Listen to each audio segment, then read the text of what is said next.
নমস্কার, শুভ সন্ধ্যা। আজ 22শে শ্রাবণ 1428 বঙ্গাব্দ। আমরা দেখতে দেখতে রবীন্দ্রনাথের প্রয়াণ দিবস ৮০টি অতিক্রম করে এসেছি, কিন্তু আজকে এত বছর পরও রবীন্দ্রনাথ আমাদের কাছে প্রতি মুহূর্তে প্রাসঙ্গিক। যারা বয়স্করা আছেন কিংবা যারা আমরা আছি, কোনো না কোনোভাবে আমাদের রবীন্দ্রনাথের কাছে যেতেই হয়। সেই ক্লান্তি আমার ক্ষমা করো প্রভু, সেটা তো সবার জন্যই প্রাসঙ্গিক। সে আমার দাদুর জন্যও যেমন, তেমনটা ঠিক আমার জন্যও। সেজন্য রবীন্দ্রনাথকে ছেড়ে আমরা কখনো চলতেই পারি না। রবীন্দ্রনাথ চলে গেছেন হয়তো অনেক আগেই, কিন্তু তিনি বেঁচে আছেন আমাদের মধ্যে, আমাদের অন্তরে একজন চিরসবুজ, চিরজাগ্রত হয়ে। আজকের এই শান্ত অনুষ্ঠানে আমরা পেয়েছি বরাক উপত্যকার একজন বিশিষ্ট সাহিত্যিক সুমিত্রা দত্ত মহাশয়াকে। ম্যাডাম, আপনাকে স্বাগত জানাই। সাথে রয়েছেন তপোধীর ভট্টাচার্য স্যার, এবং সঙ্গীতে আমাদের সাথে আছেন ডক্টর সুভাষিস ভট্টাচার্য এবং তনুশ্রী চক্রবর্তী। আমরা আজকের অনুষ্ঠান শুরু করব।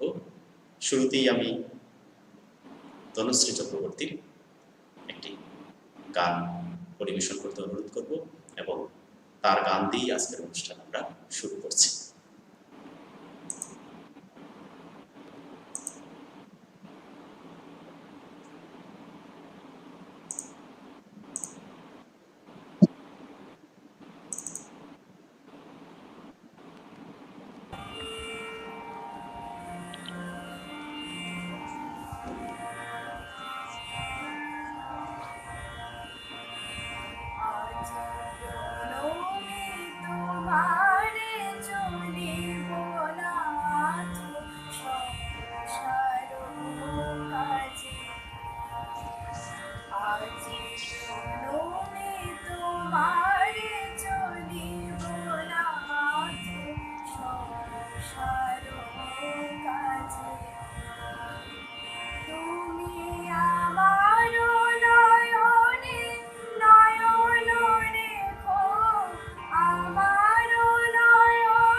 Bore,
অনেক ধন্যবাদ তনুশ্রীকে।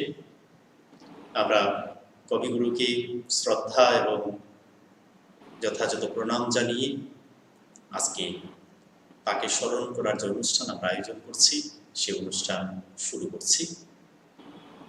অগমৃত্যু তুমি যদি হতে শূন্যময়, মুহূর্তে নিখিল তবে হয়ে যেত লয়। তুমি পরিপূর্ণ রূপ, তব বক্ষ কুলে জগৎ শিশুর মতো নিত্যকাল দূরে। অনেক মৃত্যু সে কখনো হারিয়ে যায় না, তারও পরিপূর্ণ রূপে ফিরে আসে। রবীন্দ্রনাথ যত দিন যাবে ততই যেন আমাদের কাছে বারে বারে পরিপূর্ণ রূপেই ফিরে আসছেন, এবং তাকে স্মরণ করার যে অনুষ্ঠান সেটা চিরকালীন থাকবে, চিরজাগ্রত থাকবে। আমরা আজকের অনুষ্ঠান শুরু করব। প্রথমে আমরা এক আলোচনায় যাব। আমাদের সাথে সৌমিত্রা দত্ত ম্যাডাম রয়েছেন, তার কাছ থেকে শুনবো। তিনি যে বিষয়ে বলবেন তা হচ্ছে রবীন্দ্র জীবন ও সাহিত্যিক মূল্যবোধ। কিন্তু ম্যাডামের আলোচনার যাওয়ার আগে ডক্টর সুভাষিস চক্রবর্তী একটি অনুরোধ করেছিলেন যে আপনার আলোচনা শুরু হওয়ার আগে ওনার একটা গান অবশ্যই দিতে হবে।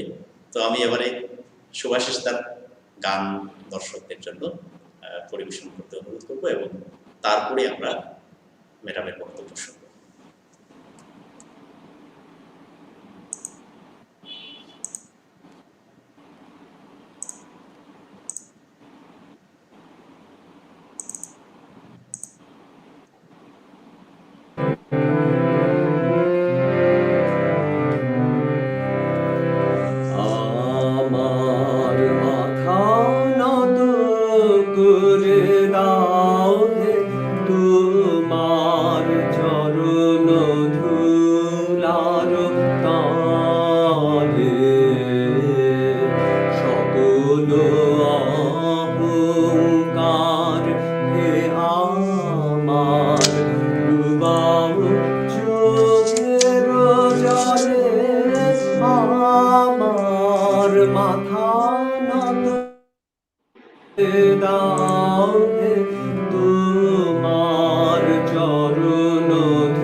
ধন্যবাদ সুভাষিস দাকে।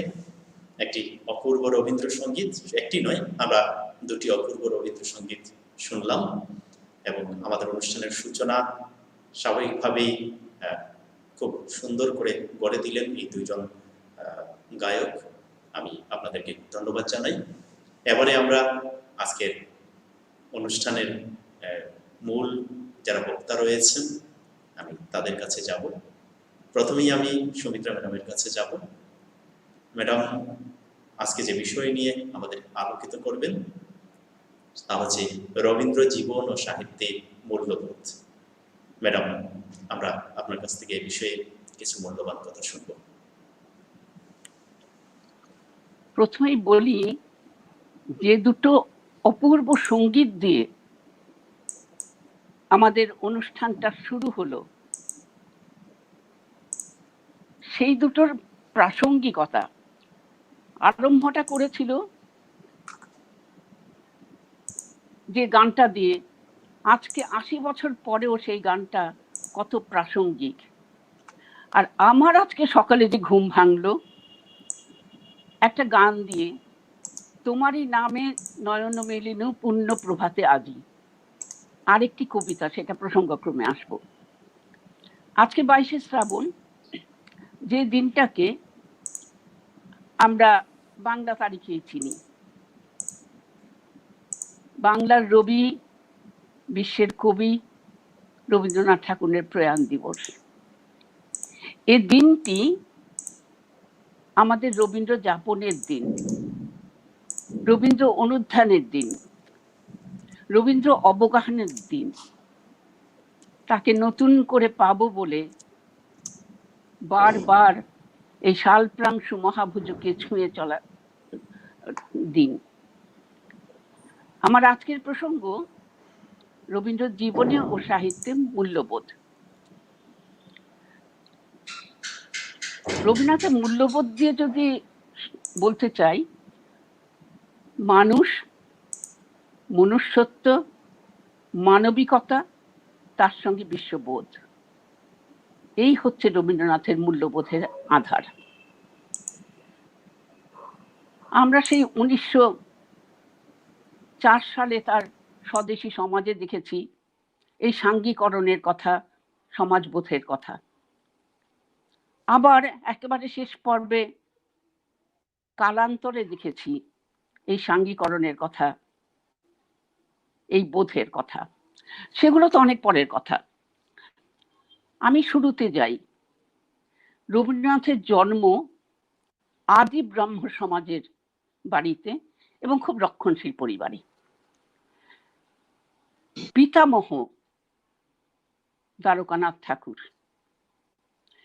এই জোড়াসাঁকোর ঠাকুর বাড়িতে যে তার জন্ম, সেই বাড়ির সাহিত্য, সংস্কৃতি, সমাজ চেতনা, বাণিজ্য, শিল্প, রান্না, সাজগোজ সব কিছুই তখন সমস্ত বাংলাকে, বাঙালিকে আলোক বিচ্ছিন্ন করছিল।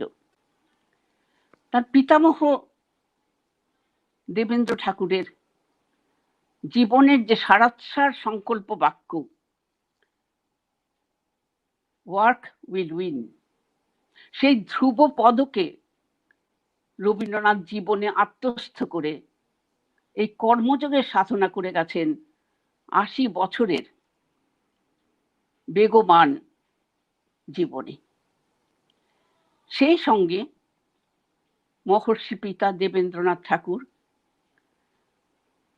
তার শিক্ষা তাকে উপনিষদ নিষিক্ত করেছে।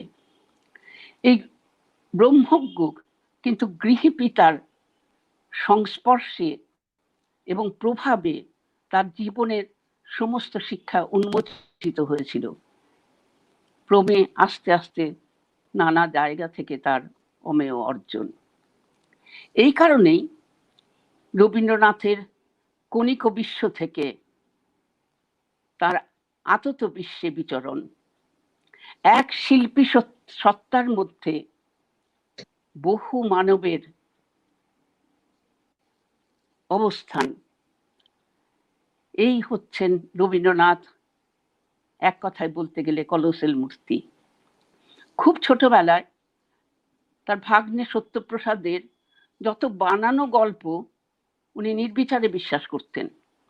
এমনকি এটাও বিশ্বাস করতেন সত্যপ্রসাদের কথায় যে বিচির গায়ে কি আঠা লাগিয়ে গাছ পুঁতলে একদম একদিনে সেই গাছ হয়, এবং সেটা অটল বিশ্বাসে তিনি জ্যৈষ্ঠ মাসের প্রখর রৌদ্রে ছাদে গিয়ে তিনি সেই প্রচেষ্টা করেছেন। ঠিক তেমনি তার ভাগ্নি ইরাবতী তাকে এক রাজার বাড়ির গল্প বলতেন।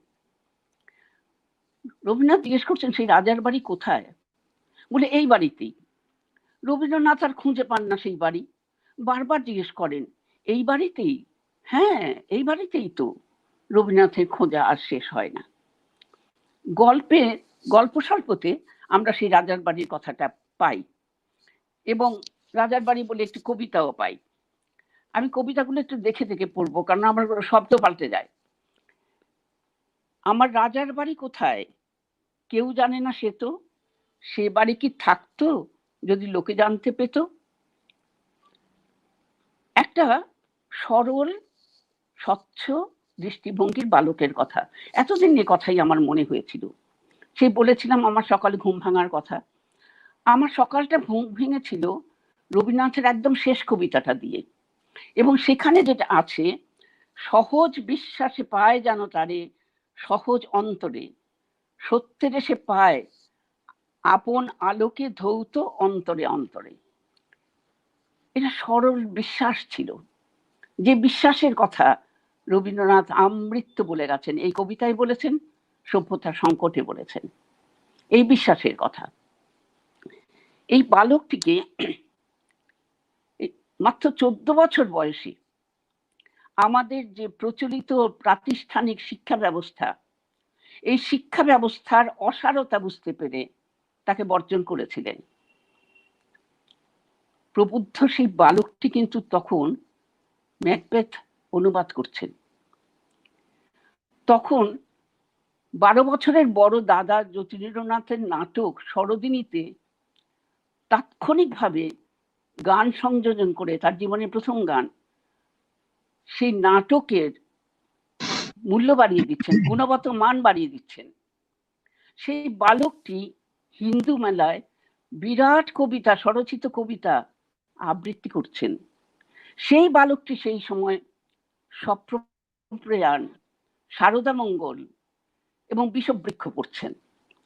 তাহলে সেই প্রবুদ্ধ বালকটিকে আমরা নিশ্চয়ই সাধারণ স্কুল পালানো ছেলে বলবো না, কিন্তু বাড়ির লোকেরা বলতেন হেলা ফেলার কালোর ছেলে।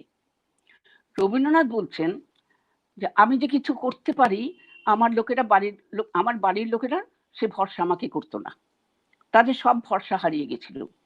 দিদি সৌদামিনী কাঁদতেন, ভেবেছিলাম রবীন্দ্রনাথ একটু অন্যরকম মানুষ হবে, রবি সেই ছেলেটা আমাদের মানুষ হলো না, হায় রে। তো যাই হোক, তার মানুষ করার চেষ্টায় রবীন্দ্রনাথকে পাঠানো হলো বিদেশে, লন্ডনে যাবেন ব্যারিস্টারি পড়তে। তো তার আগে দাদা সত্যেন্দ্রনাথ তখন পুনেতে, ভারতবর্ষের প্রথম আইসিএস, তার কাছে পাঠানো হলো বিলেত যাত্রার জন্যে, তার শিক্ষানবিশির জন্যে। সেখান থেকে বিলেত গেলেন, গিয়ে সেখানে অতিথি হলেন একজন ডক্টর স্কটের বাড়িতে। সেখান থেকে তিনি কিছু লেখা পাঠাতেন ভারতীর জন্য, কয়েকটা চিঠি, মোট 13টা চিঠি। ওখানে সমাজ ব্যবস্থা, নারী স্বাধীনতা, এইসব নানা কিছু নিয়ে চিঠি। দাদা দ্বিজেন্দ্রনাথ ঠাকুর তখন সেখানকার সম্পাদক, তিনি প্রতিবাদী মন্তব্য দিতেন, এবং এই প্রতিবাদী মন্তব্য সহ চিঠিটা বেরোতো ভারতী পত্রিকায়। মহর্ষি প্রমাদ গুনলেন রবীন্দ্রনাথের কথায় যে রবি বুঝি উচ্ছন্নে গেল। অতএব পাঠ প্রক্রিয়াতে ঢোকার আগেই তলব পাঠানো হলো ফিরে আসার। রবীন্দ্রনাথ ফিরে এলেন। তারপরে দ্বিতীয়বার যখন গেলেন সেই ভাগ্নে সত্যপ্রসাদের সঙ্গে, মাদ্রাজ পর্যন্ত গিয়ে সত্যপ্রসাদ একটা তুচ্ছ কারণে বাড়ি ফেরার তাগিদে জোর করে রবীন্দ্রনাথকে ফেরত নিয়ে এলেন। রবীন্দ্রনাথ নিচ্ছেন আমাকে স্পষ্ট বাক্য শুনিতে হইল, কিন্তু একবারও বললেন না সত্যপ্রসাদের জন্য আসতে হয়েছে। এই হচ্ছেন রবীন্দ্রনাথ। সেই 17 বছর বয়সে রবীন্দ্রনাথ লিখছেন, কি দারুণ অশান্তি এই মনুষ্য জগতে, রক্তপাত, অত্যাচার, পাপ কোলাহল, দিতেছে মানব মনে বিষ মিশাইয়া, তবুও মানুষ বলি গর্ব করে তারা, তবুও সভ্য বলি করে অহংকার। এই মানুষ হওয়া আর সভ্য হওয়া, এখানেই রবীন্দ্রনাথের নীতিবোধের বীজ। আমরা দেখেছি সেই সময় যখন তিনি বিলেত গেলেন, এই চিঠিপত্র লিখলেন, এত প্রতিক্রিয়া হলো, এই সবের পরে তিনি বিদ্যালয় বর্জন করলেন। এবং সেই যে সংকটের কথা বলছেন, আমরা জানি যে সেই সংকট আজও কত গভীরভাবে আমাদের সমাজকে ছেয়ে আছে। আমাদের বাচ্চারম্বরপূর্ণ অন্তঃশ্বাস শূন্য সমাজ ব্যবস্থায় আমাদের বিশ্বাসের ভিতটা নড়বড়ে হয়ে গেছে। আমাদের এই পারস্পরিক বিরোধ বিতর্কে আমরা সংকটের মধ্যেই বাস করি। সে সংকট মূল্যবোধের সংকট, সে সংকট আমাদের আদর্শের সংকট, সে সংকট ঘুণ পোকার মতো আমাদের সমাজের রন্ধ্রে রন্ধ্রে ঢুকে আছে। সেটা ব্যক্তির সংকট, জনজীবনে সংকট, সমাজ জীবনে সংকট, অর্থনীতিতে সংকট, সমাজনীতিতে সংকট, রাজনীতিতে সংকট, এমনকি সাংস্কৃতিক ঐতিহ্য পরম্পরাতেও সংকট। এক কথায় নীতি সংকট। এবং আমার যেটা মনে হয়, এই নীতি সংকট থেকে উদ্ধারের আমরা একটা পথ পেতে পারি রবীন্দ্র জীবনযাপনে এবং তার সাহিত্যের মধ্য দিয়ে। আমরা দেখেছি রবীন্দ্রনাথ ছেড়ে এসেছিলেন তার শিক্ষা পদ্ধতিকে, কিন্তু এই শিক্ষা পদ্ধতির জন্য তিনি স্কুল ছেড়ে এসেছিলেন, কিন্তু সেই সময় তো পারেননি। যখন শিলাইদহ বার করছেন, তখন তার মধ্যে আধ্যাত্মিক চেতনা উন্মোচিত হচ্ছে। সেই সময়ে তার মনে জারিত হলো ব্রহ্মচর্য আশ্রমের কথা। 1901 সালে জনমানববিহীন ভুবনডাঙ্গার মাঠে সেখানে তিনি প্রতিষ্ঠা করলেন শান্তিনিকেতন ব্রহ্মচর্যাশ্রম। এই ব্রিটিশ উপনিষদের মধ্যে থেকে দেশীয় চর্চার, দেশীয় বিদ্যা চর্চার, দেশীয় সংস্কৃতির সংস্থাপন করছেন। রবীন্দ্রনাথ চেয়েছিলেন এই দেশীয় শিক্ষার মধ্যে সমাজ ব্যবস্থাকে যুক্ত করে দেওয়া। তাই বিদ্যালয়ের আদর্শে প্রতি পরতে পরতে এই দেশীয় পরম্পরাকে রক্ষা করেছেন। শান্তিনিকেতন ব্রহ্মচর্যাশ্রম হয়ে বিশ্বভারতী, বসুধৈব কুটুম্বকম, যেখানে যত্র বিশ্ব ভবেত্যেক নিরাম। এই রবীন্দ্রনাথের যে জীবন বোধ, জীবন চর্চা, শিক্ষা সম্বন্ধে যে আদর্শ, আনন্দের মাধ্যমে সেই আদর্শের এই দুটি প্রতিষ্ঠান আমরা দেখছি। রবীন্দ্রনাথ 1908 সালে বলেছিলেন যে পলিটিক্যাল মতলব আমাদের শিক্ষা সত্ত্বের ভেতরে শোধ করিয়া দেওয়া হইতেছে। আজও কথাটা কত প্রাসঙ্গিক, এবং আজও আমরা দেখছি তার সৃষ্টি বিশ্বভারতীতে তারই আদর্শের কত অবমাননা, সংকট চিহ্ন এখানেও প্রকট। আমরা যখন দেখছি রবীন্দ্রনাথ শান্তিনিকেতনে ব্রহ্মচর্যাশ্রম প্রতিষ্ঠা করছেন, সেই সময়ে তার নৈবেদ্য রচনা কাল। ব্রহ্মানন্দ উপাধ্যায়কে তিনি লিখছেন, আমি প্রতিদিন একটি করিয়া কবিতা আমার জীবন দেবতার প্রতি উৎসর্গ করিতেছি। এই উপনিষদ নিষিক্ত ঋষি দূরদৃষ্টিতে, দিব্য দৃষ্টিতে একটা সংকটের আশঙ্কা করছিলেন, বিশ্বজোড়া সংকট, একজন একটা অশনি সংকট দেখতে পাচ্ছিলেন।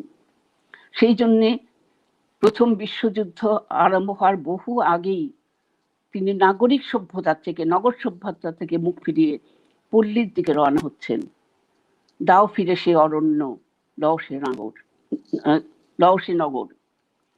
তিনি লিখছেন, পল্লীতে যাও, সেখানে শিক্ষাদান করো, শ্রদ্ধা করো, ভালোবাসা দাও, আনন্দ দাও, তাদের মধ্যে মিলিয়ে দাও, তাদের মধ্যে বাঁচো।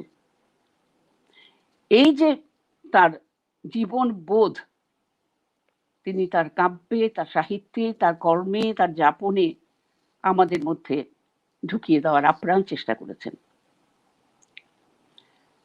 এবার খানিকটা যাপনের কথায় আসি। সারা জীবন জুড়ে মৃত্যু মিছিল। প্রথম মৃত্যু তার মায়ের, সেটা তার মনে তেমন ভাবে দাগ কাটেনি। যে মৃত্যুটি তার মনে দাগ কেটেছিল, সেই মৃত্যুটি তার নতুন বৌঠানের মৃত্যু।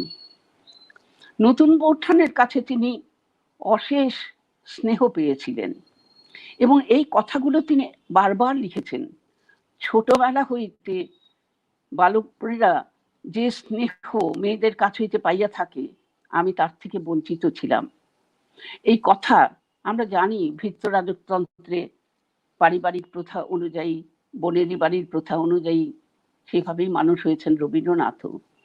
এমনকি মাতৃ দুগ্ধ থেকেও বঞ্চিত ছিলেন এইসব বালকেরা। আমরা দেখলাম এই কথাটা তিনি শুধু একবার নেই, ছুটি গল্পের মধ্যে এই কথাটা আছে।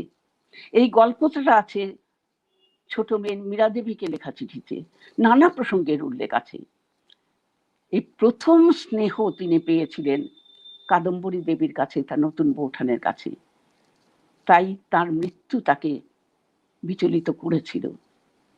তারপর মৃণালিনী দেবীর মৃত্যু। মৃণালিনী দেবী স্বভাবতই রবীন্দ্রনাথের জ্ঞান যোগের সহযোগী ছিলেন না, সেই সময় কি ছিল না তেমন, এখনই কি আছে, এখনো নেই, কিন্তু কর্মযোগের সঙ্গিনী হয়েছিলেন।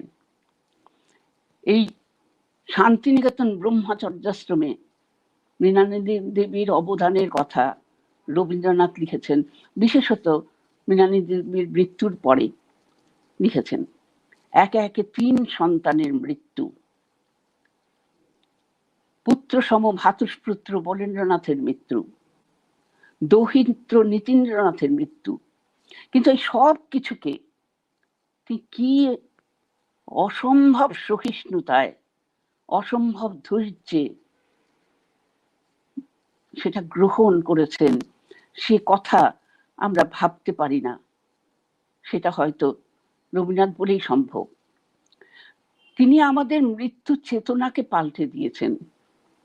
18 বছর বয়সে তিনি লিখছেন, মরণ রে তুহু মম শ্যাম সমান।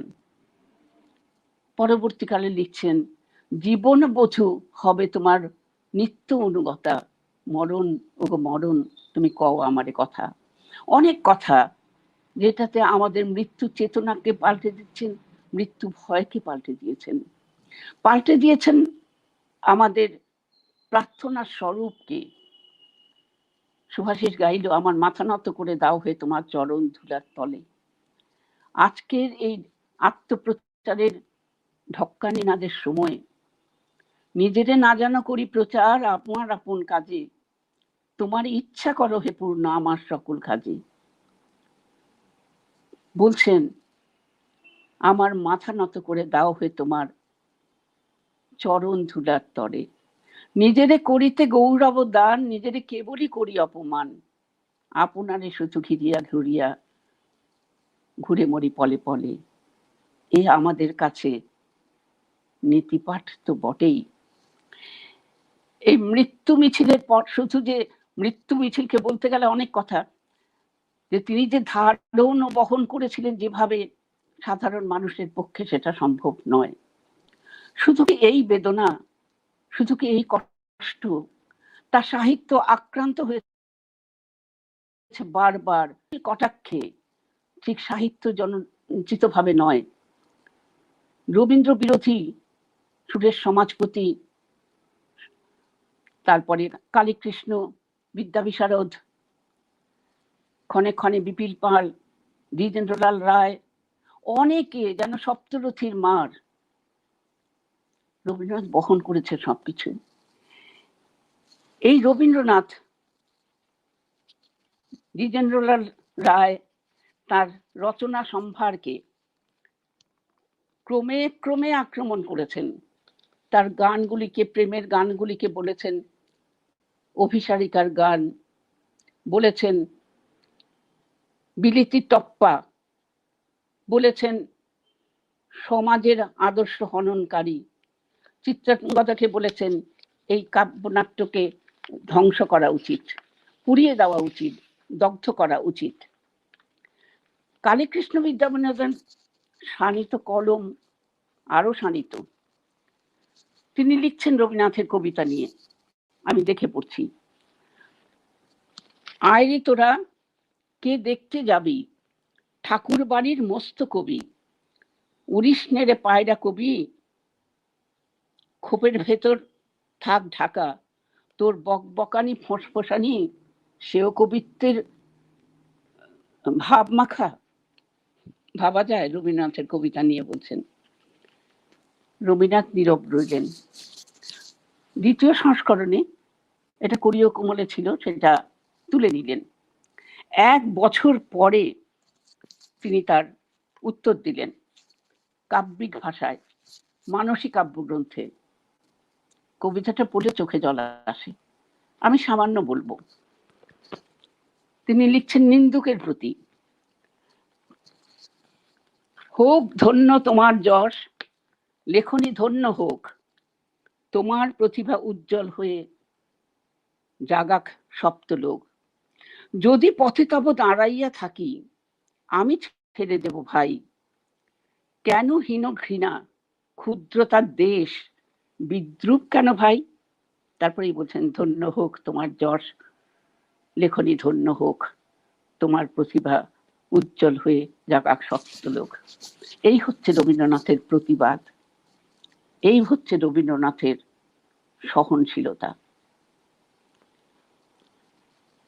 সাহিত্য পত্রিকায়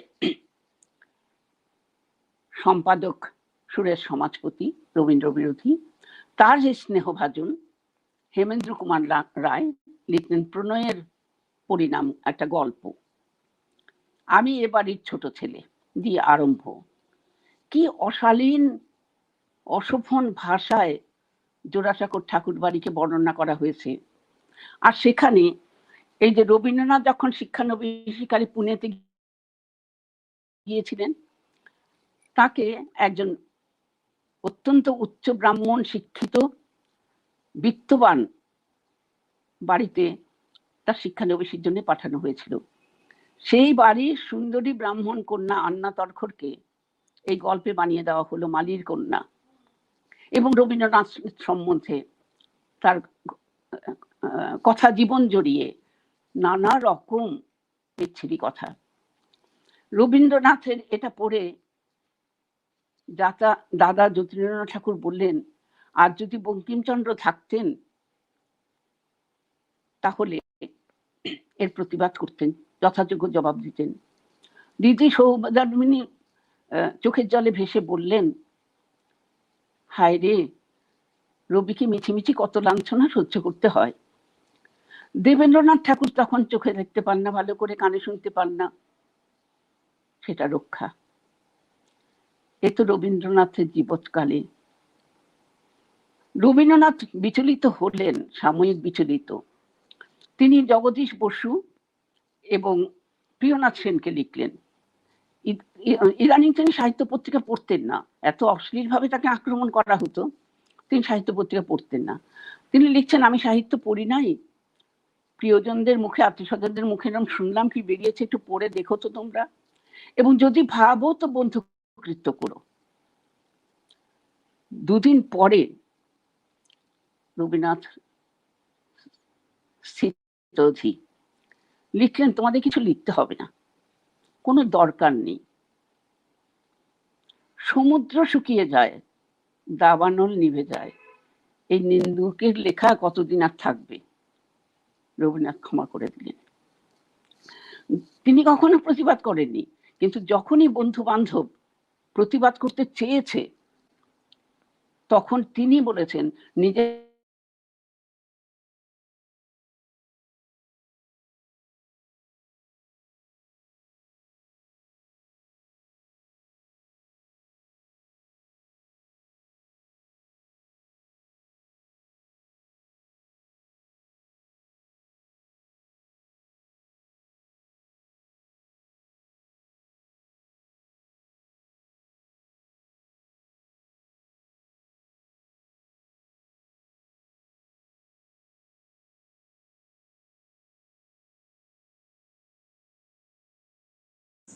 আমরা ম্যাডামের খুব ভালো একটা বক্তব্য শুনছিলাম, একটু যান্ত্রিক গোলযোগ হয়েছে, ম্যাডাম যোগ করবেন।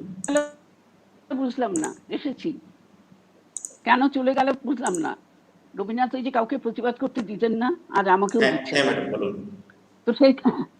তো সেটাই বলছিলাম যে রবীন্দ্রনাথ স্থিতধী, তিনি থামিয়ে দিলেন তাদের। বারবার রবীন্দ্রনাথ যখন নোবেল প্রাইজ পেলেন তখন এখানে সেই বিচারকদের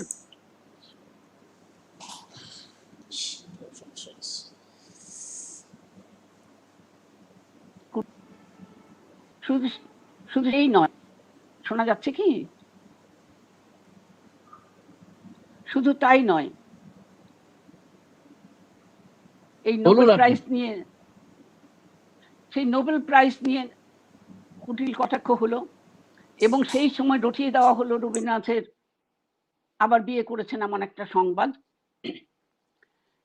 শুধু তাই নয়, মঞ্চস্থ করা হলো নাটক আনন্দ বিদায়।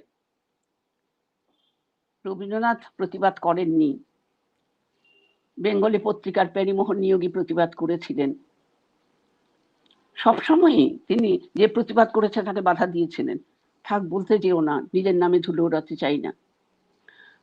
যখন তার কোনো সুখ্যাতি করে লিখেছেন কেউ,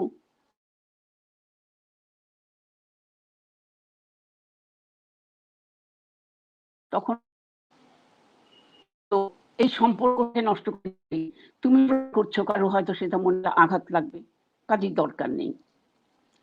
বারবার প্রতিহত। রবীন্দ্রনাথের কি শুধু আন্না তর্খরকে নিয়ে কথা? তার জন্ম শতবর্ষে প্রভাত কুমার মুখোপাধ্যায় লিখলেন কবি অনুরাগিনী। জগদীশ ভট্টাচার্য তাকেই করলেন কবি মানসী। তারপরে তারাই হয়ে উঠলেন গোপনচারিণী, স্বপনচারিণী, ইদানিং আবার রবীন্দ্রনাথের ভ্যালেন্টাইন্সরা। এগুলো অবশ্য রবীন্দ্রনাথের মরণোত্তর পুরস্কার। আমি নতুন বৌঠানের কথা আগে বলেছি, এই পঞ্চনারীর মধ্যে তিনি প্রথমা। নতুন বৌঠানের কথা আমি বলেছি। এবার ভিক্টোরিয়া ওকাম্পোর নাম দ্বিতীয় নাম। আর্জেন্টিনাতে এই ভিক্টোরিয়া ওকাম্পোর আতিথ্যে রবীন্দ্রনাথ 2 মাস ছিলেন। তার একটা চিঠির শুধু আমি একটা লাইন পড়ব। এই সম্পর্কটাকে বুঝতে গেলে প্রথমে আমি বলবো শঙ্খ ঘোষের ওকাম্পোর রবীন্দ্রনাথটা পড়লে সেই সম্পর্কটা বোঝা যাবে। আমি শুধু একটি লাইন, সেই একটি লাইনে বোঝা যাবে রবীন্দ্রনাথের নীতিবোধ। রবীন্দ্রনাথ লিখছেন, I have often said to you that I am not free to give my freedom, for this freedom is claimed by my master for his own service. আমি দেখেছি যখনই তার ব্যত্যয় হয়েছে তখনই বিপর্যয় হয়েছে। ঠিক এই কথা তিনি লিখেছেন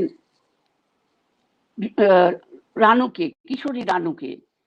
একটা প্রতিরোধের কথা বারবার লিখেছেন, আমি ঈশ্বরের কাছে নিবেদিত, আমি আর কোথাও কোনো বন্ধনে চাই না।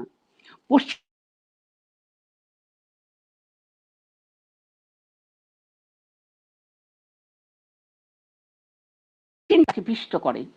আরেকটা ভালোবাসা পুরুষকে উন্নতির পথে ছেড়ে দেয়।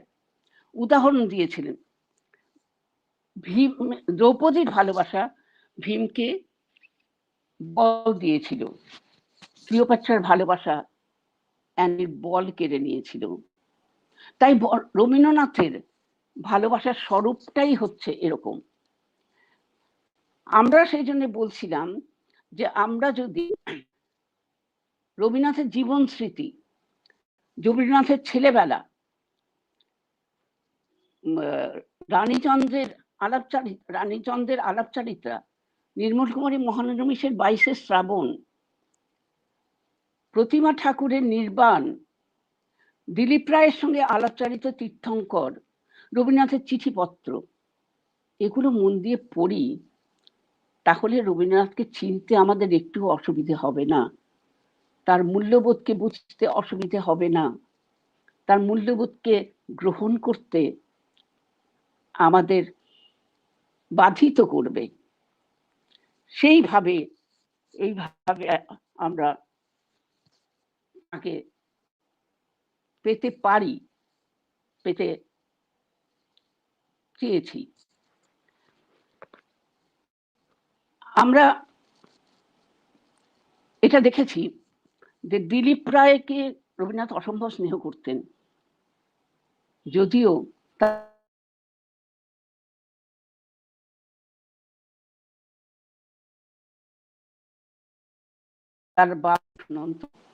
তিনি সেখানে লিখেছিলেন আন্না তর্খনের কথা, যে আমি বুঝতে পারছিলাম একটা কিন্তু ঘটতে চলেছে, কিন্তু তাকে উৎসাহিত করে দেওয়ার মতো বা উস্কে দেওয়ার মতো আমার না ছিল তৎপরতা, না ছিল প্রত্যুৎপন্ন মনোযোগ, আমার না হলো কোনো চাঞ্চল্য, না খুললো আমার দৃষ্টি। একই কথা লিখছেন তিনি স্কর্দহিতাদের বেলায়। এবং এই যে 13টি চিঠি লিখেছিলেন ইউরোপ প্রবাসীর পত্র, সেখানেও তিনি লিখেছিলেন, বিলেতে এসে কারোর যদি না মাথা ঘুরে থাকে তবে এই অধমের। গোলাম মুর্শিদ একে বলেছেন কাপুরুষতা। আবার কখনো বলছেন ব্রাহ্মরুচি, ভিক্টোরিয়ান চেতনাবোধ। রক্ষণশীল পরিবারে মানুষ রবীন্দ্রনাথ এই রক্ষণশীলতাকে একটা জায়গায় তিনি অতিক্রম করেননি। এই হচ্ছেন আমাদের রবীন্দ্রনাথ। এবং আমরা শ্যামা কবিতার মধ্যে আমরা দেখছি যে দেওরের হাত দেখে বৌদিদি বলছে, তোমার হস্তরেখা প্রেমের লক্ষণে দিন। অনুমান করা যায় কাদম্বিনীর উপস্থিতি, তিনি জানতেন তো এইসব ঘটনাগুলি। 1912 সালে প্রকাশিত হয়েছিল ইন্দিরা দেবী চৌধুরানীকে লেখা 150টি চিঠি আর শীষ বাবুকে লেখা 8টি চিঠি নিয়ে। কিছু বর্জিত অংশ ছিল। ইন্দিরা দেবী স্ত্রী, তিনিও এই আক্রমণের লক্ষ্য। এই বর্জিত অংশ নিয়ে কুটকার রবি শতবর্ষে সেই ছিন্ন অংশগুলোকে অচ্ছিন্ন রেখে বেরিয়েছিল ছিন্ন পত্রাবলী, পুলেন বিহারী সিনহার সম্পাদনায় এবং ইন্দিরা দেবী চৌধুরানীর প্রত্যক্ষ তদারকিতে বেরিয়েছিল। এই বিষয়ে, এই যে চিঠিগুলো বিষয়ে মৈত্রী দেবী বলছেন একটা কথা। মৈত্রী দেবী লিখছেন, এই পত্রগুচ্ছ সেই সময়কার রবীন্দ্র মানসের আলোক সম্পাতে উজ্জ্বল ও কবির বর্ণময় জীবনের সূত্রপাত।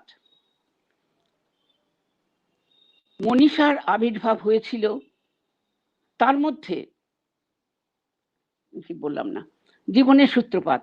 ভবিষ্যৎকালে তার মধ্যে যে ঋষি মনীষার আবির্ভাব হয়েছিল তারই সাধনার আসন সেদিন যেন পাতা হয়েছিল বাংলাদেশের নদীবাহিত উপলচরে, সোনার ফসল ভরা প্রান্তরে। মূলত ছিন্নপত্রাবলীর এই লক্ষ্য। সেই সময়ই তার আধ্যাত্মিক চেতনার উন্মেষ, সেই সময়ে তার এই কবিতা বলি। আমরা দেখেছি রবীন্দ্রনাথ যে শিক্ষাদর্শ স্থাপন করেছিলেন শান্তিনিকেতনে, এই 21 শতাব্দীর প্রারম্ভে ইউনেস্কো সমস্ত বিশ্ব সম্মেলনে একটা যে অধিবেশন করেছিলেন লার্নিং ট্রেজার উইদিন বলে, তারা সিদ্ধান্ত নিয়েছিলেন সেখানে চতুস্তম্ভের কথা বলা হয়েছিল। জানতে শেখা, করতে শেখা, সবাইকে নিয়ে বাঁচতে শেখা এবং সবাইকে নিয়ে চলার শেখা।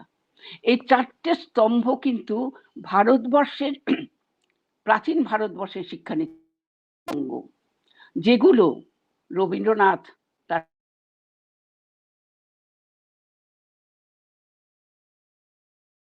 সাহায্য করেছিলেন।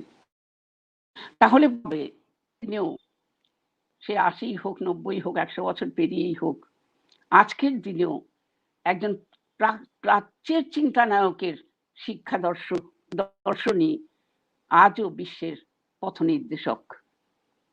এটা আমাদের বলতে হবে। আমরা এই যে রবীন্দ্রনাথের সমস্ত সৃষ্টি, তার কবিতা, তার গান, তার লেখা, তার প্রবন্ধ, তার গল্প, তার উপন্যাস, এই সব কিছু আমাদের সামনে একটা আদর্শ। হোয়াট ইজ এর পটভূমিকায় বসে তিনি লিখছেন হোয়াট অট টু বির কথা। বাল্য বিবাহের বিরুদ্ধে, বিধবা বিবাহের সপক্ষে, সমাজের নানা যত দৈন্য আছে তার সবগুলিকে বিমোচনের চেষ্টা করেছেন রবীন্দ্রনাথ। তার এই গল্প, তার এই উপন্যাস, তার এই প্রবন্ধ, তার এই চিঠিপত্র, তার ডায়েরি, এগুলোই আমাদের নীতিপাঠের পাঠশালা। প্রতি জায়গায় আমরা পাব। যদিও রবীন্দ্রনাথের অসন্তুষ্টির কথা কেউ কেউ বলে থাকেন একবার বিচলনে, কিন্তু সে তো একবার। তাও সেই শান্তিনিকেতনের নোবেল প্রাইজ পাওয়ার পরে রবীন্দ্রনাথের বক্তৃতা, তারা কথা ছিল রবীন্দ্রনাথ গানে তাদের প্রত্যুত্তর দেবেন, কিন্তু মঞ্চে হঠাৎ উঠে তিনি বক্তব্য রাখলেন। সবাই বলল অনল বর্ষী, সবাই বলল অসহিষ্ণুতা, অনেক কিছু বলল। আমি বলি এটা পড়ে দেখবেন আগা গোড়া অভিমানের রক্তক্ষরণ। রবীন্দ্রনাথ যদি অসন্তোষ প্রকাশ করেও থাকেন, তাও তো তার পরিমিতি বোধ আছে, পরিশীলিত চেতনা আছে। যাই হোক, রবীন্দ্রনাথ পরে লিখছেন সবাই আমাকে বকতে শুরু করলো। আমি বললেন কারণটা, যে যারা আমার লেখাকে এতদিন ছিন্ন করেছে, যারা আমার নিজেকে ব্যক্তিগত আক্রমণ করেছে, আমি দেখলাম প্রথম সারিতে তারা বসা, আমি নিজেকে আর আটকাতে পারলাম না। এই রবীন্দ্রনাথ। কিন্তু তার পরদিনই পত্রিকা মারফত ক্ষমা, পরের দিন কলকাতা গিয়ে সবার কাছে মানভঞ্জন, এবং তারপরে যে টাউন হলে যখন তাকে সম্বর্ধনা হলো নোবেল পুরস্কারের জন্য, প্রথমেই তিনি সেটাকে পরিষ্কার করে দিলেন। সেই আলোচনা দীর্ঘ করব না। সেখানে একমাত্র অনেকের মধ্যে যতীন্দ্রনাথ উপস্থিত ছিলেন। তিনি তার ডায়েরিতে লিখলেন, রবির বক্তৃতা সকলের মন গলাইয়া দিল। অভিযোগ আছে রবীন্দ্রনাথ মুখে বললেও নিজের মেয়েদের বাল্যবিবাহ দিয়েছেন, নিজের মেয়েদের পণ দিয়ে বিয়ে দিয়েছেন। রবীন্দ্রনাথের বড় মেয়ের বয়স তখন 14 বছর 6 মাস, ছোট মেয়ের বয়স প্রায় 14 ছুঁই ছুঁই, মধ্য মেয়ের বিয়ে দিয়েছেন 10 বছর বয়সে। আইনগতভাবে তখন বয়স ছিল 12 বছর, কাজে দুটি মেয়ের সেই অর্থে বাল্যবিবাহ হয়নি, মধ্যম মেয়ের হয়েছিল। সেই বিবাহের, এই বাল্য বিবাহের প্রেক্ষাপটগুলি আমরা বুঝতে পারবো যদি আমরা হৈমন্তী গল্পটা পড়ি, যদি আমরা অপরিচিতার কল্যাণীর কথা পড়ি, যদি শরৎচন্দ্রের অরক্ষণীয়া গল্পটির কথা পড়ি। পণ দিতে হয়েছিল একেবারে শেষ মুহূর্তে, এবং তাকে দেনা পাওনার রামকুমারের কষ্ট, সেই অপমান তার করতে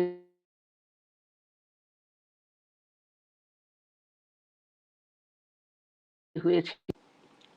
কিন্তু রান ভাগ্য তাকে বহন করতে হয়েছিল, তিনি পারেননি, কারণ হোয়াট ইট ইজ, এবং সেজন্য আজীবন তিনি মনোকষ্টে ছিলেন। প্রিয়নাথ সেনকে বলেছেন, স্নেহের মানুষকে আনন্দের সঙ্গে যেটা দান করার কথা ছিল, আমাকে সেটা নিংড়াইয়া লওয়া হইল। যে পণ প্রথার কথা বলা হলো, সেই কথা তিনি এইভাবে উচ্চারণ করেছেন। রবীন্দ্রনাথ বাবা সেটা ভুলতে পারেননি, তিনি মেয়েদের জীবনের ঝুঁকি নেননি। তো এইভাবে আমরা দেখছি ঘড়ির কাঁটা চলে যাচ্ছে। আমি এবার বলে দিচ্ছি উপসংহারে আসার সময়। আমি উপসংহারে আসি। এগুলোর থেকে আমাদের নীতি পাঠে নেওয়া। আমরা যেভাবে এই সময়ে রবীন্দ্রনাথকে পেয়েছি, তিনি বহুমাত্রিক, বহু কৌণিক, কালাতিক এক মানুষ। তার মৃত্যুর ৮০ বছর চলে গেছে। সময়ের তৌলিতে তাকে ইতিহাস বলা যায়, কিন্তু এই ইতিহাস থেকে আমরা দেখছি পাশ্চাত্যের শিক্ষা আদর্শ গ্রহণ করছে। এইখানে আমরা দেখি আমরা তার আজকে যে সকল সংকটের কথা আমি বলেছি, এই সকল সংকটের মধ্যে দাঁড়িয়ে আমরা যদি রবীন্দ্রনাথের প্রাসঙ্গিকতার সন্ধানে যাই, তবে তার এই মূল্যবোধের পাঠশালা দিয়েই আমাদের সেখানে যেতে হবে।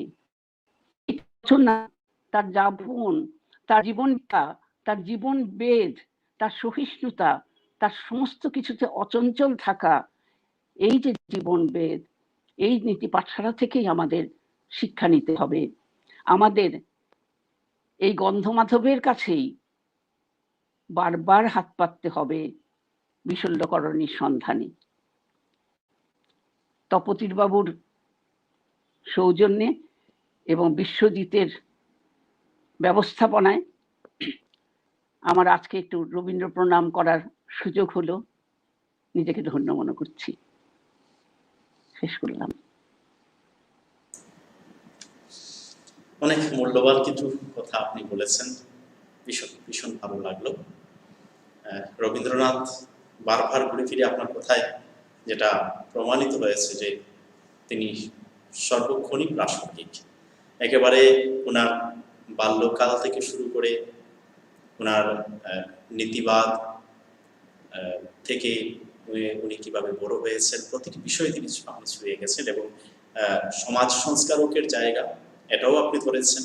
এবং বিশেষ করে বিদেশে গিয়ে পাশ্চাত্য সমাজ সভ্যতার সঙ্গে থেকেও ভারতীয় সভ্যতাকে কিভাবে তিনি আগলে রেখেছিলেন, এই বিষয়টাকেও আপনি খুব সুন্দরভাবে উপস্থাপন করেছেন। খুব ভালো লাগলো। কোনো আমার একটু সংকোচ হয় যে আমি আপনাকে দিদা বলবো না ম্যাডাম বলবো, কারণ একদিন আপনি আমাকে বলেছিলেন আর যাই বলো বাবু আমাকে ম্যাডাম বলো না। তো সেই জায়গায় আমি ভাবনায় পড়ে যাই অ্যাকচুয়ালি বলবো নাকি। আচ্ছা, যাই হোক, আমরা তাহলে দিদার কাছ থেকে শুনলাম। আচ্ছা, আমরা এবারে স্যারের কাছে যাব। স্যার যে বিষয় নিয়ে বলবেন তা হচ্ছে রবীন্দ্রনাথ এ সময়। রবীন্দ্রনাথ তো সব সময়ই প্রাসঙ্গিক, শুধু এ সময় নয়, তিনি চিরকালীন। এটা আমরা স্যারের কাছ থেকে শুনবো, কিন্তু স্যারের কথা শোনার আগে আমরা সুভাষিস দার আরেকটা গান শুনবো, তারপরে আমরা স্যারের বক্তব্য শুনবো।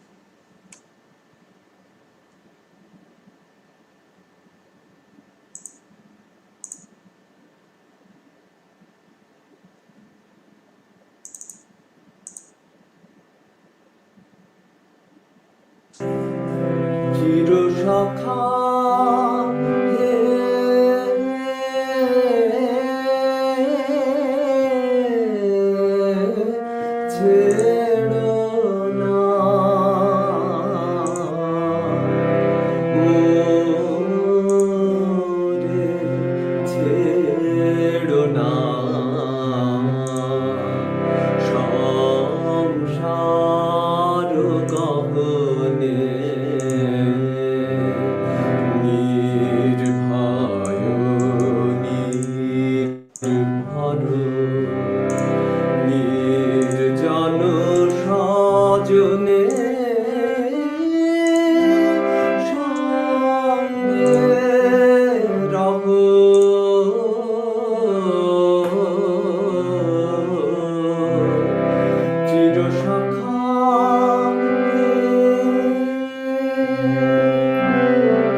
সুভাষিস তার গান শুনলে যেন আমি হারিয়ে যাই। সত্যি অপূর্ব সুভাষিস দা গায়, ভীষণ ভালো।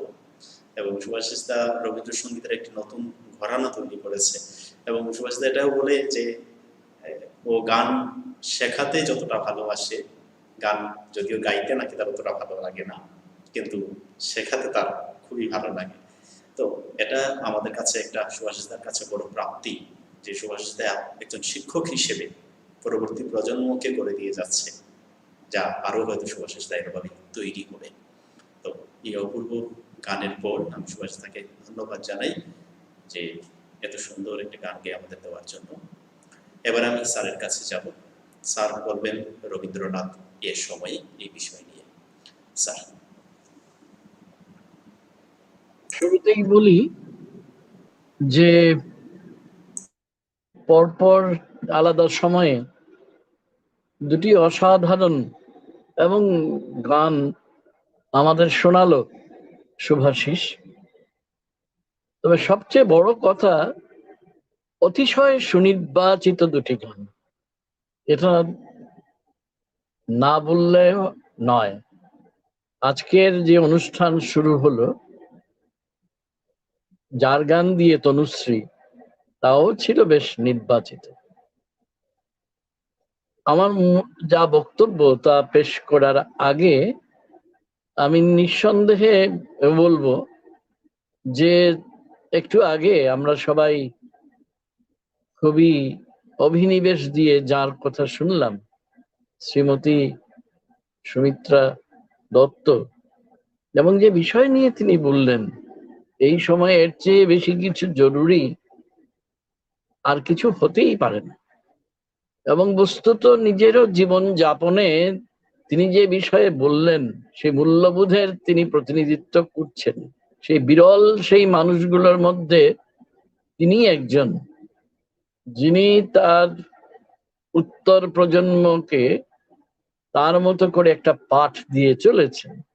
মানে আমাদের উপর নির্ভর করবে আমরা সেটাকে কতটা গ্রহণ করতে পারছি। রবীন্দ্র জীবন এবং সাহিত্য মন্থন করতে গেলে কতখানি ব্যাপকতা থাকা চাই আর কতটা গভীরতা, তারও আমরা একটা আন্দাজ করতে পেরেছি আজ। একথা আমাকে বলতেই হবে। একজন দর্শক ছিলেন, সব তো পড়া যায় না, এত ছোট অক্ষর। রত্না দে, আমি যাকে ভাবছি তিনি যদি হয়ে থাকেন, তাহলে তিনি কুচবিহার থেকে দেখেছেন, আমার ছাত্রী ছিলেন একদা। তো তিনি তার বিনম্রতার কথা উল্লেখ করেছেন, একদম যথাযথ। তো আমরা শুধু এটাই আশা করব যে হ্যাঁ, রত্না আবার তার বক্তব্যটা দেখতে পাচ্ছি, বিশ্বজিৎ দেখিয়েছে, খুব মূল্যবান বক্তব্য শুনলাম। ঠিক, একদম রত্না, তুমি ঠিকই বলেছ। তো আমরা যে রবীন্দ্রনাথকে আজ 22শে শ্রাবণ নতুন ভাবে আমরা একটু পেতে চাইছি কাছে, এটা সম্পূর্ণভাবে আমাদেরই উপর নির্ভর করে। যে একটি বড় গোলমেলের সময়ের মধ্য দিয়ে যাচ্ছি তো আমরা সবাই, তার মধ্যে কিভাবে তাকে দেখব। জ্যোতির্ময় রবিকে ঘিরে বিভিন্ন সময়ে যে কালো মেঘের দল ছিল, আমরা সবাই সুজিত সেনগুপ্ত সম্ভবত, কিংবা হয়তো আমার তার উপাধিটা মনে পড়ছে না, সুজিত বাবু, এটা শিওর নিশ্চিত, যে তিনি যে বইটা লিখেছিলেন, এটা ভাবতে খুবই কষ্ট হয় যে রবীন্দ্রনাথ যখন জীবদ্দশায় যেসব কালো মেঘের দলের দ্বারা লাঞ্ছিত হয়েছিলেন, তাতে জ্যোতির্ময় রবির কিচ্ছু আসে যায় না। কারণ ওই কুহেলিকা করি উদ্ঘাটন সূর্যেরও মতন, তারই কথা দিয়ে আমি বলতে চাইছি।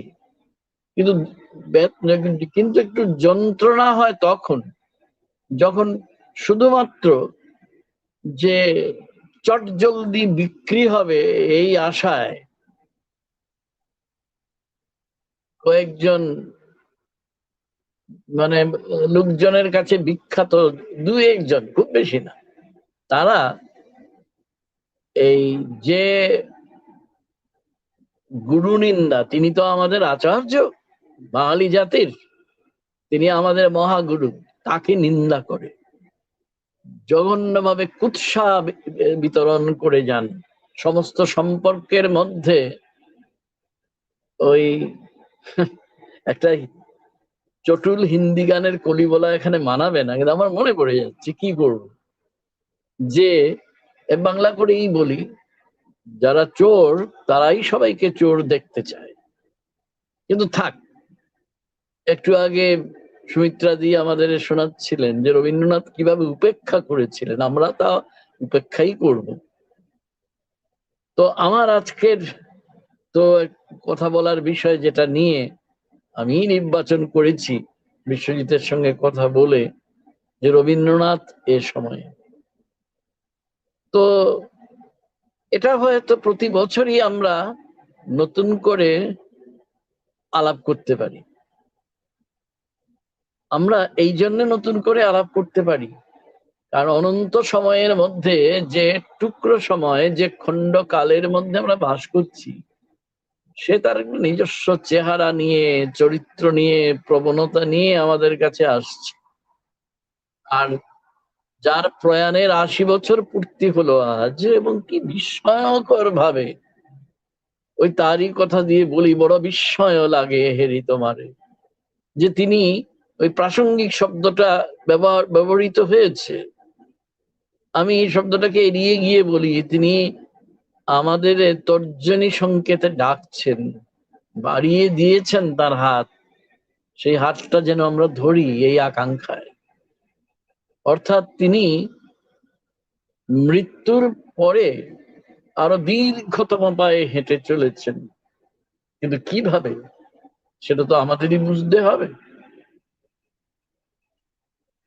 এটাকে নানাভাবে বলা যায়, নানাভাবে এর প্রতি আমরা আমাদের অভিনিবেশ ফেরাতে পারি। আমি বেছে নিচ্ছি এই সামান্য অংশ, যে আজকে আমার মতো আরো কারোর কারোর বিবেচনায় আমাদের বাঙালি জাতিসত্তা যে সমূহ আক্রমণের মুখোমুখি। এর জন্যে শুধু আক্রমণ না, আমরা নিজেরাই নিজেদের হয়তো বিনষ্ট করছি। আমাদের আত্মবিলুপ্তির অত্যন্ত বেদনাদায়ক পথ ধরে আমরা চলেছি, অন্ধকার থেকে আর অন্ধকারের দিকে।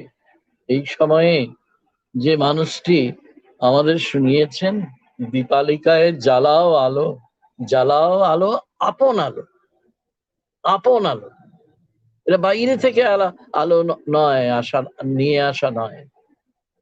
জ্বালাও আলো, আপন আলো, সাজাও আলোয় ধরিত্রীরে, তিনি তাতে অনেক বড় সংকেত আমাদের দিয়েছেন। তা আমরা আজকে 2021 সালে তার প্রয়াণের ৮০ বছর পূর্তি হচ্ছে যখন, তখন আমরা কি দেখতে পাচ্ছি? চারদিকে মূঢ়তা ও দুর্বুদ্ধির যৌথ তৎপরতা সন্ত্রাসের চরিত্র অর্জন করেছে। 25শে বৈশাখের শ্রেষ্ঠ উপহার যেমন তিনি, 22শে শ্রাবণেরও অনন্য উপহার তিনি বাঙালি জাতির প্রতি। তাকে কিভাবে কাজে লাগাতে পারি আমরা? বেপরোয়া মিথ্যার আগ্রাসনে যখন সভ্যতার স্তম্ভগুলি ইদানিং বড় নড়বড়ে বলে মনে হয়, যখন ঈর্ষা, অসূয়া, বিদ্বেষের ধোঁয়াশায় চারদিক আবিল হয়ে পড়ছে ক্রমাগত, নিজের সময় ও পরিসর যেন ঝাপসা বোধ হয়। নতুন ভাবে প্রশ্ন জাগে, কে আমি? আধুনিকোত্তর কালে, অর্থাৎ পোস্ট মডার্ন টাইমস যাকে বলা, এই যে আমি কথা বলছি আজ, আমার ব্যক্তি সত্তা বা আমার জাতিসত্তার তাৎপর্যই বা কি? সর্বব্যাপ্ত সন্ত্রাসের মোকাবিলায় ঠিক কিভাবে আমাদের সঙ্গী হয়ে ওঠেন, পথপ্রদর্শক হয়ে ওঠেন রবীন্দ্রনাথ? তার জীবনের প্রায় প্রান্ত বেলায় এসে কালান্তর প্রবন্ধ সংকলনের সমস্যা প্রবন্ধে তিনি একটি ভারী চমৎকার কথা লিখেছিলেন। তার সব কথাই চমৎকার, তো এটা সেই চমৎকারের মধ্যে একটি। আমি তার কথাই আপনাদের শোনাচ্ছি। বুদ্ধিকে না মেনে অবুদ্ধির মধ্যেই যাদের ধর্ম, রাজাসনে বসেও তারা স্বাধীন হয় না। লক্ষ্য করুন কথাটা। বুদ্ধিকে না মেনে অবুদ্ধিকে মানাই যাদের ধর্ম, রাজাসনে বসেও তারা স্বাধীন হয় না। সমস্ত ভারতবর্ষ জুড়ে আমরা অবুদ্ধিকে রাজা করে দিয়ে তার কাছে হাত জোর করে বসে আছি, মানে আত্মসমর্পণ করেছি। আমাদের লড়াই ভূতের সঙ্গে, আমাদের লড়াই অবুদ্ধির সঙ্গে, আমাদের লড়াই অবাস্তবের সঙ্গে। তিনি কি কি বলছেন? বলছেন অবুদ্ধি, বলছেন অবাস্তব, বলছেন ভূত, অর্থাৎ যা আসলে নেই তার দ্বারা আমরা সন্ত্রস্ত হচ্ছি। বলাটা বোধহয় ঠিক হলো না, একটু পাল্টে নিয়ে বলি যে আসলে যার অস্তিত্ব নেই, অমানবিকতা, যে মানবিক মূল্যবোধের চর্চার কথা এতক্ষণ ভারী চমৎকার ভাবে সুমিত্রা দিয়ে আমাদের শোনালেন, সেই মূল্যবোধকে যারা ধ্বংস করতে চায় এবং সেটার জন্যে আশ্রয় করে যা নেই, অর্থাৎ আসল ভূত যা, ধর্মান্ধতার ভূত, বিদ্বেষ বুদ্ধির ভূত,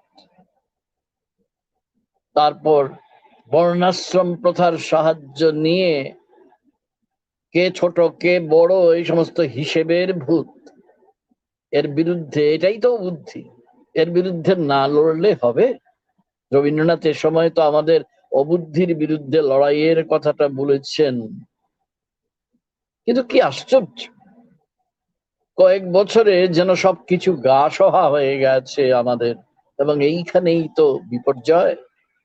ইতিহাস ও সংস্কৃতি মুছে গিয়ে আজ আমরা যারা বাংলা ভাষায় কথা বলি, আমাদের জন্য জেগে আছে ভাঙা চোরা রুখু সুখু মানচিত্র, এমনকি যে মানচিত্রটা আমাদের কাছ থেকে কেড়ে নেওয়ার আয়োজন ও চলেছে। আমি এটাকে বিস্তারিত করছি না, যেহেতু আপনারা সবাই বুঝতে পারছেন। বিশেষ করে আমরা যারা উত্তর পূর্বের বাঙালি, বিশেষ করে আসামের বাঙালি, আমরা দেখছি যে বাঙালি হওয়াটাই এখন বড় অপরাধ। বাঙালি হওয়ার অপরাধে আমাদের ভিটে মাটি থেকে আরম্ভ করে আমাদের ভোটাধিকার, আমাদের মানুষ হওয়ার যে দাবি, সেটাকে পর্যন্ত ধ্বংস করে দেওয়ার আয়োজন করেছে অবুদ্ধি যাদের সম্বল তারা। আজকে বুদ্ধিজীবী শব্দটা বলতে বড় ভয়। বুদ্ধিজীবী এবং অবুদ্ধিজীবী মিলেমিশে ষড়যন্ত্র রচনা করছে নাকি আজ? সত্যনত্ব বোধ এমন ভাবে লুপ্ত হয়ে গেছে যে নিজের সারস্বত অতীতকেও ভুলে যাচ্ছেন। বাংলা ভাষায় যারা কথা বলেন, আমি অন্যদের কথা আমি আপাতত বলছি না, সেই কবি, সেই শিল্পী, সংস্কৃতি কর্মীদের একটা বড় অংশ। তার মানে কি এই যে এখন এই সময়ের কথা আমি বলছিলাম না, এটা রবীন্দ্রনাথকে ভোলার সময়, তাকে নতুন ভাবে বিবেচনার সময় নয়? এটাই কি ভাববো আজ 22শে শ্রাবণে? রবীন্দ্র অনুধানার সত্য নয়? তাহলে সুমিত্রা দিয়ে এতক্ষণ কি বুঝিয়ে গেলেন আমাদের? কোন মূল্যবোধের কথা আমাদের শেখাতে চেষ্টা করলেন? তার চেয়ে বরং 120 বছর আগে, আজ থেকে 120 বছর আগে, মানে 1901 সালে, 20 শতকের প্রথম বছর, রবীন্দ্রনাথ নেশন কি নামে একটা প্রবন্ধ লিখেছিলেন। একটু বিস্তারিত ভাবে তার অংশ বিশেষ আমি আপনাদের একটু শোনাতে চাইছি, কেননা আজকের আধি কবলিত দুঃসময়ে এর প্রতিটি বাক্যই ভীষণ ভীষণ গুরুত্বপূর্ণ। রবীন্দ্রনাথ কি বলছেন এবার আপনাদের শোনাই। ভৌগোলিক অর্থাৎ প্রাকৃতিক সীমা বিভাগ নেশনের ভিন্নতা সাধনের একটা প্রধান হেতু, সে কথা স্বীকার করিতেই হইবে। নদীর স্রোতে জাতিকে বহন করিয়া লইয়া গেছে, পর্বতে তাহাকে বাধা দিয়াছে, কিন্তু তাই বলিয়া কি কেহ ম্যাপে আঁকিয়া দেখাইয়া দিতে পারে ঠিক কোন পর্যন্ত কোন নেশনের অধিকার নির্দিষ্ট হওয়া উচিত? এই কথাটা কিন্তু বিটুইন দ্য লাইন্স যাকে বলে, ইংরেজি বলার জন্য দুঃখিত, মানে দুই পংক্তির মধ্যবর্তী শূন্যতা সহ পাঠ করতে হবে আমাদের। আমি আবার পড়ছি, কিন্তু তাই বলিয়া কি কেহ ম্যাপে আঁকিয়া দেখাইয়া দিতে পারে ঠিক কোন পর্যন্ত কোন নেশনের অধিকার নির্দিষ্ট হওয়া উচিত? তারপরে তিনি লিখছেন, মানবের ইতিহাসে প্রাকৃতিক সীমাই চূড়ান্ত নহে, ভূখণ্ডে জাতিতে ভাষায় নেশন গঠন করে না। হ্যাঁ, নিশ্চয়ই যারা বাংলা ভাষায় কথা বলে তারাই বাঙালি জাতি, কিন্তু রবীন্দ্রনাথের এই কথাটা আরেকটু ভেবে দেখতে হবে, তাহলে কি বলতে চাইছেন তিনি? ভূখণ্ডের উপর যুদ্ধক্ষেত্র কর্মক্ষেত্রের পত্তন হইতে পারে, কিন্তু নেশনের অন্তঃকরণটুকু ভূখণ্ডে গড়ে না। ঠিক। আবার এই অংশটার আবার পড়ে শোনাচ্ছি, কিন্তু নেশনের অন্তঃকরণটুকু ভূখণ্ডে গড়ে না। জনসম্প্রদায় বলিতে যে পবিত্র পদার্থকে বুঝি, মনুষ্যই তাহার শ্রেষ্ঠ উপকরণ। যে মানবিক মূল্যবোধের কথা সুমিত্রা দিয়ে এতক্ষণ বুঝছিলেন, সেই মনুষ্যই তাহার শ্রেষ্ঠ উপকরণ বলার মধ্যে সেই ইঙ্গিত তো রইল। সুগভীর ঐতিহাসিক মন্থনজাত নেশন একটি মানবিক পদার্থ। সমস্ত মূল্যবোধই মানুষের মূল্যবোধ, মানুষ হয়ে ওঠার মূল্যবোধ, এটাই তো বলতে চাইলেন রবীন্দ্রনাথ। তাহা একটি মানসিক পরিবার, মানসিক পরিবার, লক্ষ্য করুন, তাহা ভূখণ্ডের আকৃতির দ্বারা আবদ্ধ নহে। এইবার এই আজ থেকে 120 বছর আগে লেখা নেশন কি প্রবন্ধের এই অংশটা যখন আপনাদের একটুখানি পড়ে শোনালাম, তারপরে একটু ভাবতে ইচ্ছে করে। আমাদের ভারতীয় উপমহাদেশ, আজকের ভারতীয় উপমহাদেশ, একদিকে খণ্ডিত ভারত, একদিকে পাকিস্তান, একদিকে বাংলাদেশ, এই সম্পর্কে এই বয়ান কতটা প্রাসঙ্গিক তার ব্যাখ্যার প্রয়োজন আছে। ভারত তীর্থ কবিতায় উদার ছন্দে পরমানন্দে যে নদী জপমালা ধৃত প্রান্তরকে বন্দনা জানিয়েছিলেন, তা তো নিশ্চয়ই আজকের খণ্ডিত ভারত নয়, অন্তত সেই ভারত নয় যেখানে বাঙালি হওয়ার অপরাধে তাকে বারবার নানাভাবে প্রকাশ্যে অপমান করা হয়, ভয় দেখানো হয় যে তোমাকে ঘাড় ধরে বের করে দেওয়া হবে। কোথায় যাবে? বঙ্গোপসাগরে ডুবে মরতে। কেন? তার বাংলা ভাষায় কথা বলে, এটাই তার অপরাধ। এবং এই জন্যে যত রকম ভাবে পারা যায় বিভাজন আনার অপচেষ্টা বিপুল ভাবে সেইখানে ভোটের দামামা বাজানোর আগে এবং পরে চলতেই থাকে। আর সবচেয়ে দুর্ভাগ্যের কথা এই যে বাঙালির মধ্যে একটা বড় অংশ আজ আত্মবিস্মৃত, এবং এই সময়ের যে সবচেয়ে বড় সংকট তো এখানে, এই আত্মবিস্মৃতিতে। ভৌগোলিক বা প্রাকৃতিক সীমা বিভাগের মধ্য দিয়েই তো পশ্চিমে আফগানিস্তান এবং থেকে পূর্বে মায়ানমার পর্যন্ত ব্যাপ্ত ভূভাগ একদা তো ভারতীয় উপমহাদেশের ধারণাকেই পুষ্টি দিয়েছিল। কিন্তু আমাদের পথ শুধু অবিরাম বিভাজনের পথ। এবং 1947 সালে তথাকথিত স্বাধীনতার নামে দেশ ভাগ হওয়ার পরেও আমাদের কোনো শিক্ষা হয়নি। কেন শিক্ষা হয়নি? কারণ আমরা নিজেরাই নিজেদের মধ্যে বিভাজিত। আমরা কেউ হিন্দু, কেউ মুসলমান, কেউ উঁচু বর্ণের হিন্দু, কেউ নিম্ন বর্ণের হিন্দু, কেউ উত্তরে থাকেন, কেউ দক্ষিণে থাকেন, কেউ পূবে থাকেন, কেউ পশ্চিমে থাকেন, কেউ ঘটি, কেউ বাঙাল, কেউ উপভাষায় কথা বলেন এবং কেউ নদিয়ার শিষ্ট চলিত ভাষায় কথা বলেন, এবং এরকম আরো কত। তাহলে কি হচ্ছে? আমরা দেখতে পাচ্ছি যে কালস্রোত আমাদের জাতিকে, বাঙালি জাতির কথাই বলছি, আমি আরেকবার স্মরণ করিয়ে দিচ্ছি, বহন করে নিয়ে গেছে। ইতিহাসের অনিবার্য আবর্তে তা ক্রমশ খণ্ড বিখণ্ড হয়ে আজকে যে কৃত্রিম, হ্যাঁ এই শব্দটা আমি পুনরুচ্চারণ করব, যে কৃত্রিম এক চরিত্র এবং সংরূপ অর্জন করেছে, তা একটা বিভ্রান্তিতে পরিপূর্ণ মানচিত্র দিয়ে কি তাকে বোঝা যায়, বোঝানো যায়? ক্ষীণ দৃষ্টি মানুষের দ্বারা যা প্রস্তুত হয় তা তো কৃত্রিম হবেই। অথচ কয়েক প্রজন্ম যেতে না যেতে আমরা কি দেখেছি, যারা নতুন প্রজন্মের যারা আছেন তারা তাদের 3 দশক আগের বাস্তবকেও মনে রাখতে চান না। ফলে তাদের কাছে কৃত্রিম সীমান্ত তো বৈধতা পাবেই। আমাদের বিস্মৃতি যেহেতু অবাধ অগাধ, নেশনের অধিকার নিয়ে মাথা ঘামানোর লোকও তো খুব বেশি অবশিষ্ট নেই।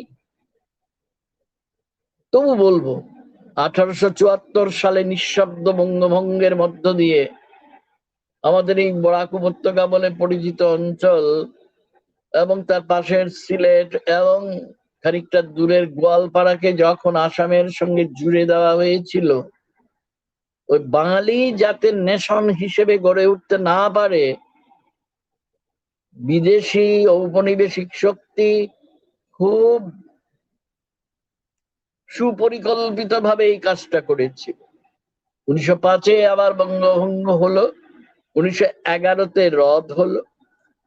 রদ হওয়ার পরেও কিন্তু যেভাবে ধনী আত্মীয়রা গরিব আত্মীয়দের লক্ষ্যই করে না, ঠিক সেই রকম ভাবে 1911 সালে যা রদ হলো, তারপরে 1911 থেকে 1874-এর দূরত্ব খুব বেশি না কিন্তু ইতিহাসের নিরিখে। 26 আর 11 37 বছর। 37 বছর আগে যে গরিব আত্মীয়রা যারা উপভাষায় কথা বলেন, যারা অনেকটা দূরে, তাদের কথা কিন্তু তথাকথিত শিষ্টচলিত ভাষী আমাদের যারা বাঙালির যারা বড় হিস্সা, তারা কিন্তু একবারও বিবেচনা করেননি। বরং কি করেছিলেন এই রবীন্দ্রনাথ আমাদের বারবার মনে করিয়ে দিয়েছিলেন, একদম প্রকাশ্যে বলেছেন যে স্বদেশী, আপনারা জানেন সমাজ তারই লেখা, আমি সে কথা বলছি না। যেমন স্বদেশী আন্দোলন হয়, রবীন্দ্রনাথ তার সঙ্গে জড়িত হয়, অসামান্য কিছু গান আমাদের দিয়ে গেছেন যা বাঙালির চিরস্থায়ী সম্পদ। কিন্তু পরে তিনি তাদের নিজেকে তো গুটিয়ে নিয়েছিলেন। কেন? কারণ তিনি বুঝেছিলেন যে বাঙালি বাংলা ভাষায় কথা বলে যে তারা এক জাতিসত্তা অর্জন করে, এ সম্পর্কে বাঙালির একটা বড় অংশই সচেতন নয়।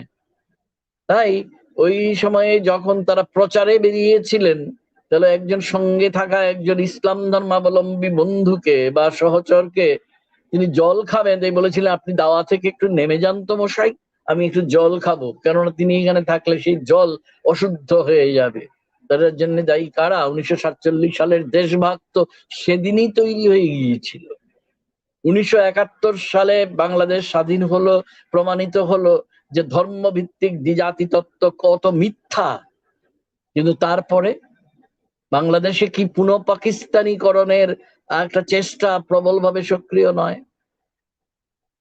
তারা উর্দু আধিপত্যবাদের বিরুদ্ধে লড়েছিল। কিন্তু আজকে দেশ তথাকথিত ভাবে স্বাধীন হওয়ার পরে, আজ থেকে কবে থেকে বলবো, থাক সেই কথা। কিন্তু আমরা দেখছি যে, যা বলতে চাইছি এটাই, যে হিন্দি আধিপত্যবাদ এখন একটা ভয়ঙ্কর সন্ত্রাসের চেহারা নিয়ে হাজির হয়েছে, বিশেষ করে বাঙালি অধ্যুষিত সমস্ত অঞ্চলে। আর আসামে যে আমরা আছি, আমরা জানি অসমীয়া আধিপত্যবাদ কি জিনিস করছে। তাহলে সংকেতটা কি দিচ্ছে? সংকেতকে যদি বুঝতে না পারি, রবীন্দ্রনাথকে স্থাপন করব কোথায়? বুঝতে হবে এইটাই। একটু আগে যে আমি আপনাদের পড়ে শোনালাম নেশন কি এই প্রবন্ধ থেকে, সেই অনুযায়ী মানুষের ইতিহাসে প্রাকৃতিক সীমা চূড়ান্ত না হলেও এবং ভূখণ্ডে জাতিতে ভাষায় নেশন গঠন না করলেও বহুদা বিভক্ত ইতিহাস এবং ছেঁড়া খোড়া মানচিত্রই আমাদের মনস্তত্ত্বে কার্যত নির্বাদ হয়ে পড়ে। এটাই সবচেয়ে দুঃখের। 1947 সালের দেশভাগ যে বাংলাভাষী জনসম্প্রদায়ের মতো রবীন্দ্রনাথের ভাষায় পবিত্র পদার্থ, সেটাকে অসুচি করে দিয়েছে। এই দুর্নিবার সত্যকে আমরা সাধারণভাবে এড়িয়ে যেতে ভালোবাসি। আর আমি যেখান থেকে কথা বলছি, আমরা সবাই কথা বলছি, যারা গান গেয়েছি এবং যারা একটু কথা বললাম, আমাদের এই বরাক উপত্যকা সহ উত্তর পূর্ব ভারতের বাংলাভাষী জনসম্প্রদায় তো নির্দিষ্ট কোনো মানচিত্রকেও তার খেলনা হিসেবে ব্যবহার করার কোনো সুযোগ পায়নি, খেলনা হিসেবেও নয়। যেন সেই সদ্য প্রয়াত কবি শঙ্কু ঘোষের সেই কথাটাই ফিরে ফিরে আসে, কি আমার পরিচয় মা, কে আমি? দিলে না উত্তর। রবীন্দ্রনাথ জীবনের শেষ দিকে সেই যে লিখেছিলেন, দিবসের শেষ সূর্য শেষ প্রশ্ন উচ্চারিত, কিন্তু মেলেনি উত্তর। আমরা সে উত্তর খোঁজার চেষ্টাও করিনি। আমাদের তাই শক্তি চট্টোপাধ্যায়ের কবিতার পংক্তি অনুসরণ করে বলতে পারি, আমাদের ঘর নেই, আছে তাঁবু অন্তরে বাহিরে। আরে এইটাই তো সংকট। এই সময় সবচেয়ে বড় সংকট তো এখানেই, যে আমাদের ঘর থেকে আঙিনা বিদেশ। আমরা কে? আমরা কারা? আমাদের তাৎপর্য কি? সেটা যদি না বুঝি, রবীন্দ্রনাথকে রাখবো কোথায় আমরা? তাকে রাখতে গেলে তো কোথাও একটা, তিনি তো আর দেবতা নন, তিনি মানুষ, অসামান্য এক মানুষ, তিনি তো দেবতা নন। যারা তার মধ্যে নানা রকম, যেটা দিদি বলেছেন, আমি শুনবো না সেই পরিসরে, কিন্তু তিনি যখন আমি শুনছিলাম তার কথা, মনে হচ্ছিল, আরে রবীন্দ্রনাথ তো দেবতা নন, তাকে দেবতা বানানোর চেষ্টা যেমন কেউ করেছে, আবার কেউ কেউ অত্যন্ত বিদ্বেষ এবং ঈর্ষাবশত, অসূয়াবশত তাকে টেনে নামাতে চেয়েছে ওই কালো মেঘের দল। কিন্তু কথা হচ্ছে, আমাদের ভুললে চলবে না যে নেশনের অন্তঃকরণটুকু ভূখণ্ডে গড়ে না। একটু আগে আমি পড়ে শুনিয়েছি আপনাদের রবীন্দ্রনাথের এই কথাটা। আজকে যে সময়টাকে বড় বেশি বিপন্ন, তার তৈরি সৃষ্টিকারী একটা সময় বলে মনে হয়, তখন কি দেখছি নগদ বিদায়ের সর্বগ্রাসী আয়োজনের মধ্যে দল সর্বস্ব রাজনীতি ওই অন্তঃকরণ দেখতে পাচ্ছে না। ওটা তাদের এজেন্ডার মধ্যে পড়ে না, তাদের এজেন্ডার মধ্যে নেই, কোনোদিন থাকবে বলেও মনে হয় না, ওরা দেখতে চায়ও না। তাই আমরা যারা বাংলা ভাষায় কথা বলি, এই বরাক উপত্যকা সহ উত্তর পূর্বের বিভিন্ন প্রান্তে, আমাদের কাছে নেশন তো কবেই প্রহেলিকা হয়ে গেছে। বিশেষ করে এই পশ্চিমবঙ্গের যে নির্বাচনটা হয়ে গেল, আমি শুধু এইটুকু ছুঁয়ে যাবো, এর বেশি কথা বলবো না। তখন দেখেছি যে বাইরে থেকে যারা এসে এইখানে, রুয়াব শব্দটা একটু কর্কশ, একটু হয়তো এই ধরনের আলোচনা বেমানান, রুয়াব দেখিয়ে গিয়েছিল, তারা দেখাতে পেরেছিল কেন? কারণ আমাদের মধ্যে অসংখ্য মির্জাফর এবং এবং বিভীষণের নির্মাণ হয়ে গিয়েছিল। এবং যদি ইলিয়াডের সেই গল্পটাকে মনে করি, তাহলে অনেক ট্রয়ের ঘোড়াদের তৈরি করে দিয়েছিল, এবং এখনো এরা দাপিয়ে বেড়াচ্ছে সর্বত্র। পশ্চিমবঙ্গ থেকে যারা শুনছেন, তারা আশা করি আমার এই কথায় রাগারাগি করবেন না। পশ্চিমবঙ্গে বলুন, ত্রিপুরাতেই বলুন, আর যেখানে যত বাঙালি অধ্যুষিত এলাকা আছে, সেখানে দেখবেন যে আমরা নির্বীর্য, আমরা দিগ্ভ্রান্ত, এবং এটার জন্য আমরা সাধারণত বলি কি করব, এটা রাষ্ট্রনীতি এটা করছে, রাষ্ট্রনীতি করেছে, ঠিক আছে, আমাদের দায়িত্ব কি কম? আমরা কি এক বর্গ, যে বর্গ আপনি ধরে নিন, আমি ওটা ব্যাখ্যা করতে চাইছি না, এক বর্গের লোক হয়ে নিজেদের একটা জায়গায় স্থাপন করছি, তারপর যত অপর সত্তা, আদার বলে পারিভাষিক ভাবে, আদার অপর সত্তা রয়েছে, তাদের প্রতি অন্ধ বৈরিতার অসহিষ্ণুতা। আজকে ভারতবর্ষ জুড়ে অসহিষ্ণুতা ছড়িয়ে পড়েছে, এই যে ভাইরাসটা ছড়িয়েছে, এখন তো দেখতেই পাচ্ছেন যে কি প্লাস ক্যাটাগরির কি একটা এসছে আটকে দেওয়ার মতন করে। কিন্তু তার থেকে বেশি হচ্ছে কি আমাদের পারস্পরিক অসহিষ্ণুতা, দিদি যে মূল্যবোধের কথা আমাদের বলে গেলেন, মূল্যবোধকে তো সেখানেই শেষ করে দিচ্ছে। এটা আমাদের মানসিক পরিসরকে, মেন্টাল স্পেস যেটা, সেটাকে পর্যন্ত আমাদের ঠিক মতো বুঝতে দেয় না। তার উপর, এবং এটা কেন বুঝতে দেয় না, আমরা বুঝতে পারি না কেন?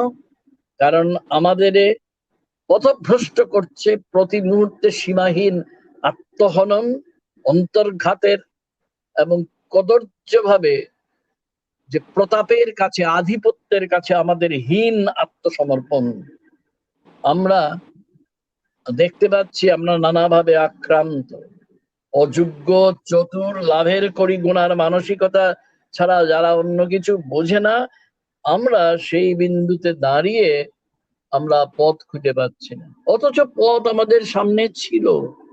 রবীন্দ্রনাথ সেই পথ আমাদের দেখিয়ে গেছেন, এমনকি আমাদের ভরসাও দিয়েছিলেন। আমি তো একটু আগে কালান্তর থেকে শোনালাম, কিন্তু কালান্তর লিখেছেন তো তিনি কত পরে। হয়তো এখন যেটা আপনাদের পড়ে শোনাবো সেটা রাজা ও প্রজা থেকে। সেটা রবীন্দ্রনাথ ততটা প্রৌঢ় তৎপরত্বের সীমানায় মাত্র পা দিয়েছিলেন। সেখানে পরিশিষ্ট অংশে সমূহ বলে নিবন্ধের একটা ছোট্ট অংশ আপনাদের শোনাই। আমার মনে হয় আজকের দিনের পক্ষে এটাই হতে পারে আমাদের ধ্রুবপদ। কিন্তু এই ধুলা কাটিয়া যাইবে, কতটা ভরসা জুগাচ্ছেন তিনি, ভরসা দিচ্ছেন, কতটা আশায় আগুন জ্বালাতে আমাদের বুঝাচ্ছেন। কিন্তু এই ধুলা কাটিয়া যাইবে, আমাদের নিঃশ্বাস বায়ু বিশুদ্ধ হইবে, আমাদের চারিদিকের দৃশ্য উদ্ঘাটিত হইবে, সন্দেহ মাত্র নাই। আমাদের দেশের যাহা স্থায়ী, যাহা সারবান, যাহা গভীর, তাহাই ক্রমে প্রকাশিত হইয়া পড়িবে। নিশ্চয় রবীন্দ্রনাথ তো এই কথাই তো বলতে চাইলেন, অন্ধকারের উৎস হতে উৎসাহিত আলো, সেই আমাদের ভালো হয় কি? কিন্তু আমরা ভরসা পাচ্ছি না কেন? কারণ রবীন্দ্রনাথকে আমরা তো ঠিক মতো পড়িনি, আমরা রক্তকরবীতে তো ঠিক মতো পড়িনি সেই সংলাপটা। সব জিনিসকে টুকরো করে আনা এদের পদ্ধতি। এরা কারা? রাজা বা তার মুরল, আর এগুলো তো নাটকের জন্য লেখা। আপনি কি রাজাকে দেখতে পাচ্ছেন না? জালের আড়ালে থাকে সবসময়। দেখতে পাচ্ছেন না মুরলকে? দেখতে পাচ্ছেন না আরো তথাকথিত গোসাইকে, যার জপমালা তৈরি হয় সেই জিনিসটা দিয়ে, যা দিয়ে শ্রমিকদের চাবুক মারা হয়? রবীন্দ্রনাথের থেকে এত বেশি প্রগতিশীল ভাবনার অধিকারী আর কে ছিলেন? কিন্তু আমরা কি তাকে সেইভাবে পড়েছি? আমরা কি পড়েছি যে দিদি যে মূল্যবোধ, মানবিক মূল্যবোধের কথা বলেছেন, চণ্ডালিকাকে কি আমরা সেভাবে একটু পুনঃপাঠ করেছি? যখন চণ্ডালিকা দেখলো আনন্দ, ভিক্ষু আনন্দ এসে তার কাছে জল চাইলেন, তখন সে বলে, ক্ষমা করো মোরে, ক্ষমা করো প্রভু, হেন পুণ্যের আমি নহি অধিকারী, আমি চণ্ডালের কন্যা। কি বলেছিলেন আনন্দ তখন? আসলে তো রবীন্দ্রনাথ আমাদের বলেছিলেন যে দেখো হে মূর্খ বাঙালি, বুঝো, বুঝার চেষ্টা করো। কি বলেছিলেন? যে মানব আমি, সেই মানব তুমি কন্যা, সেই বাড়ি তীর্থ বাড়ি, যা তৃপ্ত করে তৃষিতে, জল দাও আমায় জল দাও। এই যে জল দাও, পরে আপনারা জানেন এটা আমাদের গৌর কিশোর ঘোষ মশাই এটা চমৎকার উপন্যাস লিখেছিলেন এই নাম দিয়ে। কিন্তু এটা তো হচ্ছে কি একটা দারুণ বার্তা আমাদের কাছে, জল দাও আমায় জল দাও। কিসের জন্য? যাতে আমাদের মানবিকতার শিকড়ে জল সিঞ্চিত হতে পারে। আজকের সময়ের যে বিশেষ বিশেষ সংকট, সেই সংকট গুলোকে যদি আমরা মোকাবিলা করতে হয় যদি, তাহলে রবীন্দ্র সাহিত্য অবগাহন করতেই হবে। কিন্তু আমি এর মধ্যে খুব বেশি আজকে যাব না। দিদি এত চমৎকার বলেছেন যে এখানে আমার হস্তক্ষেপ করা অনুচিত। আসল কথা হচ্ছে যে আমরা যখন বলি এটা জাতি, কেমন, বা বলি দেশ, বাঙালি একটি জাতি, তার একটা দেশ থাকা উচিত। বাংলাদেশ আছে, ঠিক আছে, কিন্তু আমরা যারা বাংলাদেশে নেই, তাই বলে কি আমরা একটা দেশ পাবো না? আমিও কি বলবো, হেন পুণ্যের আমি নহি অধিকারী? কেন? কেন আমি অধিকারী নই? অধিকার তো কেউ কাউকে দেয় না, প্রয়োজন বোধে তো তাকে আদায় করে নিতে হয়। আসল কথা হচ্ছে আমাদের এই যে সত্তা, দেশের সত্তা বলুন, জাতিসত্তা বলুন, একটা আমাদের পরম্পরায় অবস্থিত, অতীতে অবস্থিত বলতে পারি, অতীত শব্দটা আমার ভাল লাগে না, এর থেকে বলি পরম্পরায় অবস্থিত। তাহলে পরম্পরাকে বুঝতে হবে। এবং আরেকটা রয়েছে আমাদের বর্তমানে, কেন বর্তমানেই তো পরম্পরার পরীক্ষা ঘটবে, আমরা কি সেটা করছি? তাহলে আজকের এই যে 22শে শ্রাবণে আমরা তাকে স্মরণ করার একটুখানি চেষ্টা করলাম আজ। আসলে আমরা এটা আত্মপরীক্ষার মুখোমুখি, এবং আমার নিজের যেটা মনে হয়, আমি ভুল করতে পারি, সেটা হচ্ছে এই যে এত বড় সংকট অন্তত বাঙালি জাতির জীবনে আগে কখনো আসেনি, না দেশভাগের সময়ও নয়। আর দেশভাগের সময় আমাদের সামনে একটা স্বর্গের কল্পনা ছিল, নেহরুজির কল্যাণে, যে আমরা এমন একটা, ঠিক আছে, কয়েক প্রজন্মের পরম্পরাকে পেছনে ফেলে আমরা বাধ্যতামূলক ভাবে কেউ কেউ চলে এসেছি অন্য পারে। কিসের জন্যে? যে ওইখানে স্বর্গ আছে এবং আমরা সেখানে স্বর্গ রচনা করব। সেই স্বর্গ প্রহেলিকায় রূপান্তরিত। আর আজকে আমরা কি দেখতে পাচ্ছি? আসামের মানুষ হিসেবে আমরা যে যে প্রহসনটা অভিনীত হয়ে চলেছে আমাদের নাগরিকত্ব নির্ণয়ের ব্যাপারটা নিয়ে, তাতে আমি মুখে বলছি যে ভারী চমৎকার একটা গঠন। এটা নিয়ে আজকে আলোচনা করব না, এটা অন্য সময়।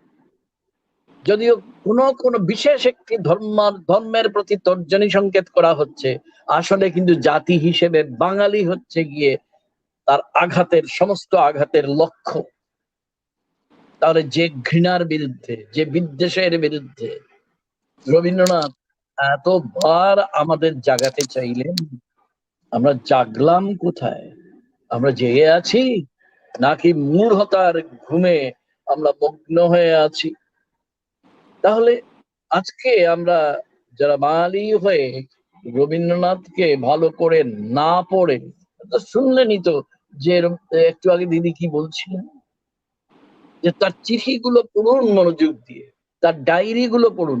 শুধুমাত্র দু একটা গল্প খামচি দিয়ে ওইখানে কিছু পড়লাম, একটা উপন্যাসের অর্ধেকটা পড়লাম, কি ভালো করে পড়লামও না, এইভাবে রবীন্দ্র পাঠ হয় না, কোনো পাঠই হয় না। পাঠের সমগ্রতা চাই। ওই সব জিনিসকে টুকরো করে আনা যাদের পদ্ধতি, আমরা কি তাদের পথ অনুসরণ করব? রবীন্দ্রনাথ যেখানে সবচেয়ে বেশি তার অন্তঃকরণকে আমাদের কাছে প্রকাশ করেছেন, সে তো ছিন্নপত্রে, ঠিক বলেছেন। সে তো তার বিভিন্ন চিঠিপত্রে খন্ডে খন্ডে যা প্রকাশিত হয়েছে। তার পশ্চিম যাত্রার ডায়েরি আছে, তার পারস্যের ডায়েরি, যাত্রার ডায়েরি আছে, তার জাভা, যেখানে সুনীতি চট্টোপাধ্যায়, ভাষাচার্য সুনীতি চট্টোপাধ্যায় তার সঙ্গে গিয়েছিলেন। এইগুলো কি অসাধারণ কথা আছে। এইগুলো তো আমাদের শুধুমাত্র পড়ার জন্য বলছি না, আমাদের যেসব নেতিবাচক প্রবণতা আজকে পিণ্ডাকৃতি হয়ে আমাদের সজীব সত্তাকে হনন করতে চাইছে, লড়তে তো হবে, যুদ্ধ তো করতে হবে আমাদের। তাহলে রবীন্দ্রনাথ তো চিরকালই আমাদের সেই কখনো শেষ না হওয়া যুদ্ধের সেনাপতি থেকেই যাচ্ছে।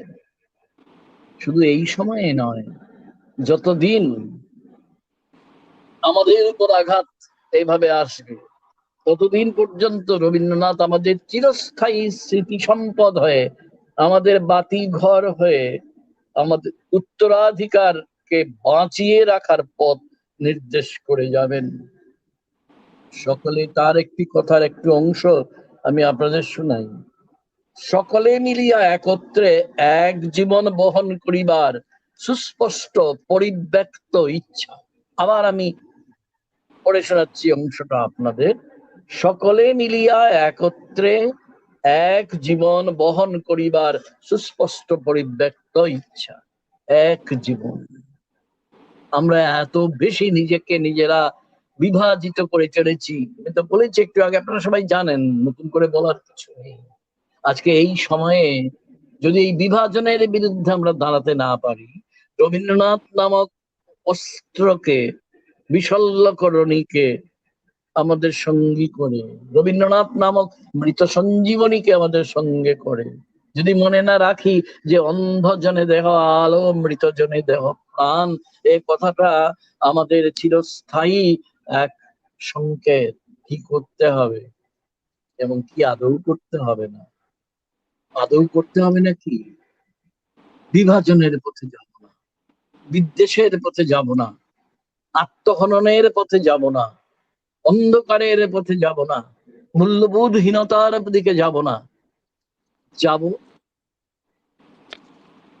আত্মদ্বীপ হয়ে ওঠার দিকে। কথাটা রবীন্দ্রনাথ খুব ভালোবাসতেন এবং আপনারা সবাই জানেন যেটা আমরা বুদ্ধদেবের, গৌতম বুদ্ধের কাছ থেকে পেয়েছি, আত্মদ্বীপ ভাব, নিজেকে প্রদীপের মতো করে তোলো। রবীন্দ্রনাথের একটা বিখ্যাত গানে আছে না, আমার দেবালয়ের প্রদীপ করো। এই কথাগুলো তো এই কথাগুলো মুশকিল হয়েছে কি জানেন আমাদের নিয়ে বড় বিপদ, যে আমরা শুনি, গান গেয়ে হাততালি দিই, ভালো কেউ কথা বললেও আমরা হাততালি দিই, বলে বাবা চমৎকার বলেছো বাবা, তারপরে নিজে একবারও চিন্তা করি না বিষয়টা নিয়ে কি বললো, আমাদের কথা বাদ দিন আমরা কি। কিন্তু রবীন্দ্রনাথের কথা ভাববো না, যে তার কত চমৎকার সুর, গান, আহা ভালো করে শুনলাম কি শুনলাম না, কিন্তু তার কথার প্রতিটি কথা কিভাবে বাণী হয়ে ওঠে। অরূপ তোমার বাণী অঙ্গে আমার, চিত্তে আমার মুক্তি দীক্ষা। মুক্তি, বদ্ধতা নয়, মুক্তি। এই সময়ে আমাদের বদ্ধতার দিকে আকর্ষণ করছে বারে বারে, এবং এই সময়েই কিন্তু যদি দ্বিরালাপ সত্যি হয়, যদি বাক্তিঞ্জাকে ডায়ালগ বলেছেন সেটা যদি সত্যি হয়, এবং নিশ্চয়ই সত্য, যদি দ্বিবাচনিকতা সত্য হয়, তাহলে অন্ধকারের উৎস হতে উৎসারিত আলোর খুঁজে আমাদের যেতেই হবে।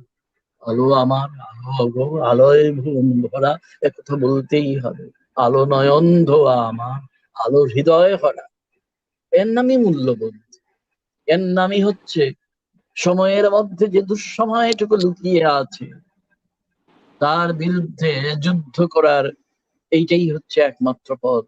নান্য পন্থা বিদ্যতে অয়নায়, উপনিষদের একটি বিখ্যাত শ্লোক সবাই জানেন, আর একটা অংশ আমি আপনাদের শোনালাম। এছাড়া অন্য কোনো পথ নেই রবীন্দ্রনাথ ছাড়া। কেননা আরো অনেক নক্ষত্রের উদয় এবং অস্ত হবে, রবীন্দ্রনাথ ধ্রুবতারা হিসেবে চিরকালই থেকে ছিলেন, থেকে গেছেন এবং থাকবেন। কিভাবে থাকবেন? আমাদের ভাবনা, আমাদের অনুশীলনের মধ্যে, আমাদের দৈনন্দিন আচরণের মধ্যে। এই জন্যই 22শে শ্রাবণকে স্মরণ করা, এই জন্যই 25শে বৈশাখ স্মরণ করা, এই জন্যই এটা ভেবে নেওয়া যে আমাদের জন্য প্রতিদিনই একটি 25শে বৈশাখ কিংবা 22শে শ্রাবণ। 25শে বৈশাখ চলেছে, চলেছে 22শে শ্রাবণ। মৃত্যুর অমৃত পাত্রে, মৃত্যু আজকে তার হয়েছিল ঠিক, কিন্তু তিনি যে অমৃত পাত্র আমাদের দিয়ে গেছেন, সেই অমৃতের দিব্য কণিকারে, এটা অবশ্য রবীন্দ্রনাথের কথা না, বুদ্ধদেব বসুর কথা, কেন জানি না মনে পড়ে গেল, সেই অমৃতের দিব্য কণিকারে কাকে আমার আভূমিতল প্রণাম নিবেদন করে আমার সামান্য বক্তব্য শেষ করলাম। আশা করছি আমরা আমাদের ঘরে ঘরে প্রত্যেকেই একটা আলোর শিখা জাগিয়ে তুলব এবং মনে রাখবো, জাগাও আলো, আপনা আপনা সাজাও আলোয় ধরিত্রীরে, হিমের রাতে ওই গগনের দ্বীপগুলি রে, হেমন্তিকা করল গোপন আঁচল ঘিরে ঘিরে ঘিরে। কিন্তু ঘরে ঘরে ডাক পাঠালো, শুনতে পাচ্ছি কি আমরা যে ঘরে ঘরে ডাক পাঠিয়েছেন রবীন্দ্রনাথ? ঘরে ঘরে ডাক পাঠালো, কি ডাক? জাগো, জেগে থাকো, পাশে যে মানুষটা আছে তাকে জাগিয়ে রাখো। আপাতত এই পর্যন্তই থাকলো। নমস্কার সবাইকে যারা শুনলেন। অসাধারণ স্যার, এই আপনার ক্লাসের মতো মুগ্ধ হয়েই আবার শুনলাম সবগুলো কথা, ভীষণ ভীষণ ভালো লাগলো। আমি জানি আমার দর্শক যারা আছেন, যারা শুনেছেন, তাদের ভালো লেগেছে। আমি আবার একটু দিদার কাছে যাব, যদি দিদা তার সাথে কিছু একটা যোগ করেন আজকের আলোচনায়, অবশ্যই যোগ করতে পারেন।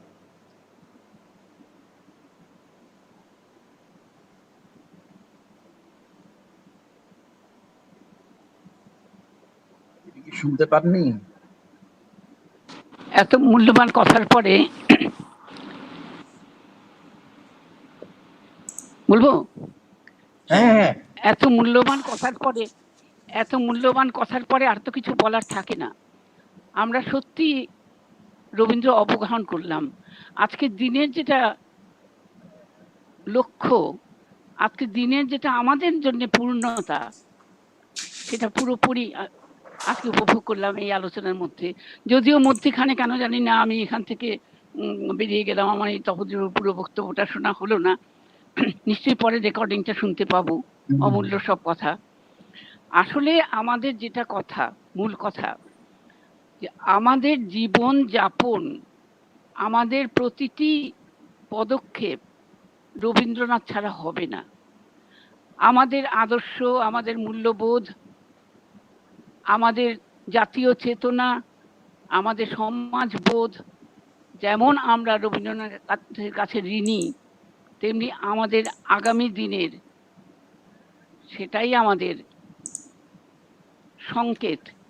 সেই সংকেত চিহ্ন লক্ষ্য করেই আমাদের যাত্রা হতে হবে। যদি আমরা প্রাপ্তির দিকে এগোতে চাই, যদি আমরা কিছু পেতে চাই বা কিছু আমরা দিতে চাই, আমরা যদি নিজেরা পূর্ণ না হতে পারি, আমাদের দেওয়ার কিছু থাকবে না। আর আমরা দিতে পারবো তখনই যদি পূর্ণ হই। আর এই পূর্ণতার লক্ষ্যের জন্যই আমাদের রবীন্দ্রনাথের দরকার, রবীন্দ্রনাথের হাত ধরা দরকার। তিনি আমাদের চিরপথের সঙ্গী, আমার চিরজীবন হয়ে। তাকেই বলতে হয় যে হাত ধরে নিয়ে চলো সখা, আমি যে পথচিরিনে। তিনি আমাদের পথ দেখাবেন, তিনি আমাদের নিয়ে চলবেন সেই যাত্রা পথে, যে যাত্রা কল্যাণকর হবে, যে যাত্রা সমাজের পক্ষে মঙ্গলকর হবে, আমাদের জীবনকে সুন্দর সুশোভন করে তুলবে, সমাজকে সুন্দর সুশোভন করে তুলবে।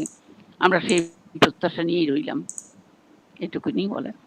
হে পূর্ণতম চরণেরই কাছে যাহা কিছু সব আছে আছে আছে, নাই নাই ভয়, সে শুধু আমারই নিশিদিন কাঁদিতাই। একদম একদম, এই আছের ভরসাতেই আমরা আছি। হ্যাঁ, অসংখ্য ধন্যবাদ দিদা। অপূর্ব দুটো আলোচনা, তার সঙ্গে সুভাষিস দার গান, তার সঙ্গে তনুশ্রীর গান, সত্যি অসাধারণ প্রাসঙ্গিক গানগুলো হয়েছে, সাক্ষী থাকলাম। চমৎকার। তনুশ্রী, আমরা আরেকটা গান শুনবো, আমরা তার হ্যাঁ, গান দিয়ে ঠিক শেষ আছে। করবো আজকের অনুষ্ঠান। তো আজকের অনুষ্ঠান মোটামুটি আমরা শেষের পথে। আমরা অনুষ্ঠানের শেষ গান তনুশ্রীর কণ্ঠে শুনছি।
চাহিয়া রহে আখি মম তৃষ্ণা পাখি সম চাহিয়া রহে আখি মম তৃষ্ণা পাখি সম শ্রবণ রয়েছি মেলে চিত্ত গভীরে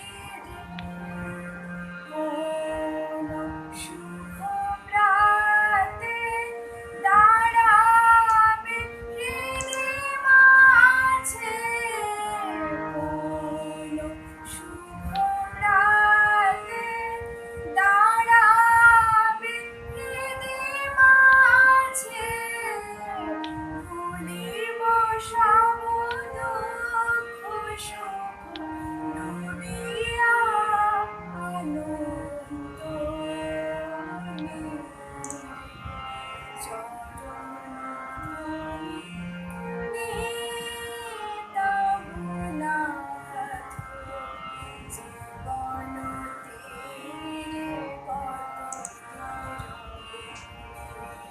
জনে কত মধুর সঙ্গীত চরণ ধ্বনি শুনি তবু নাথ।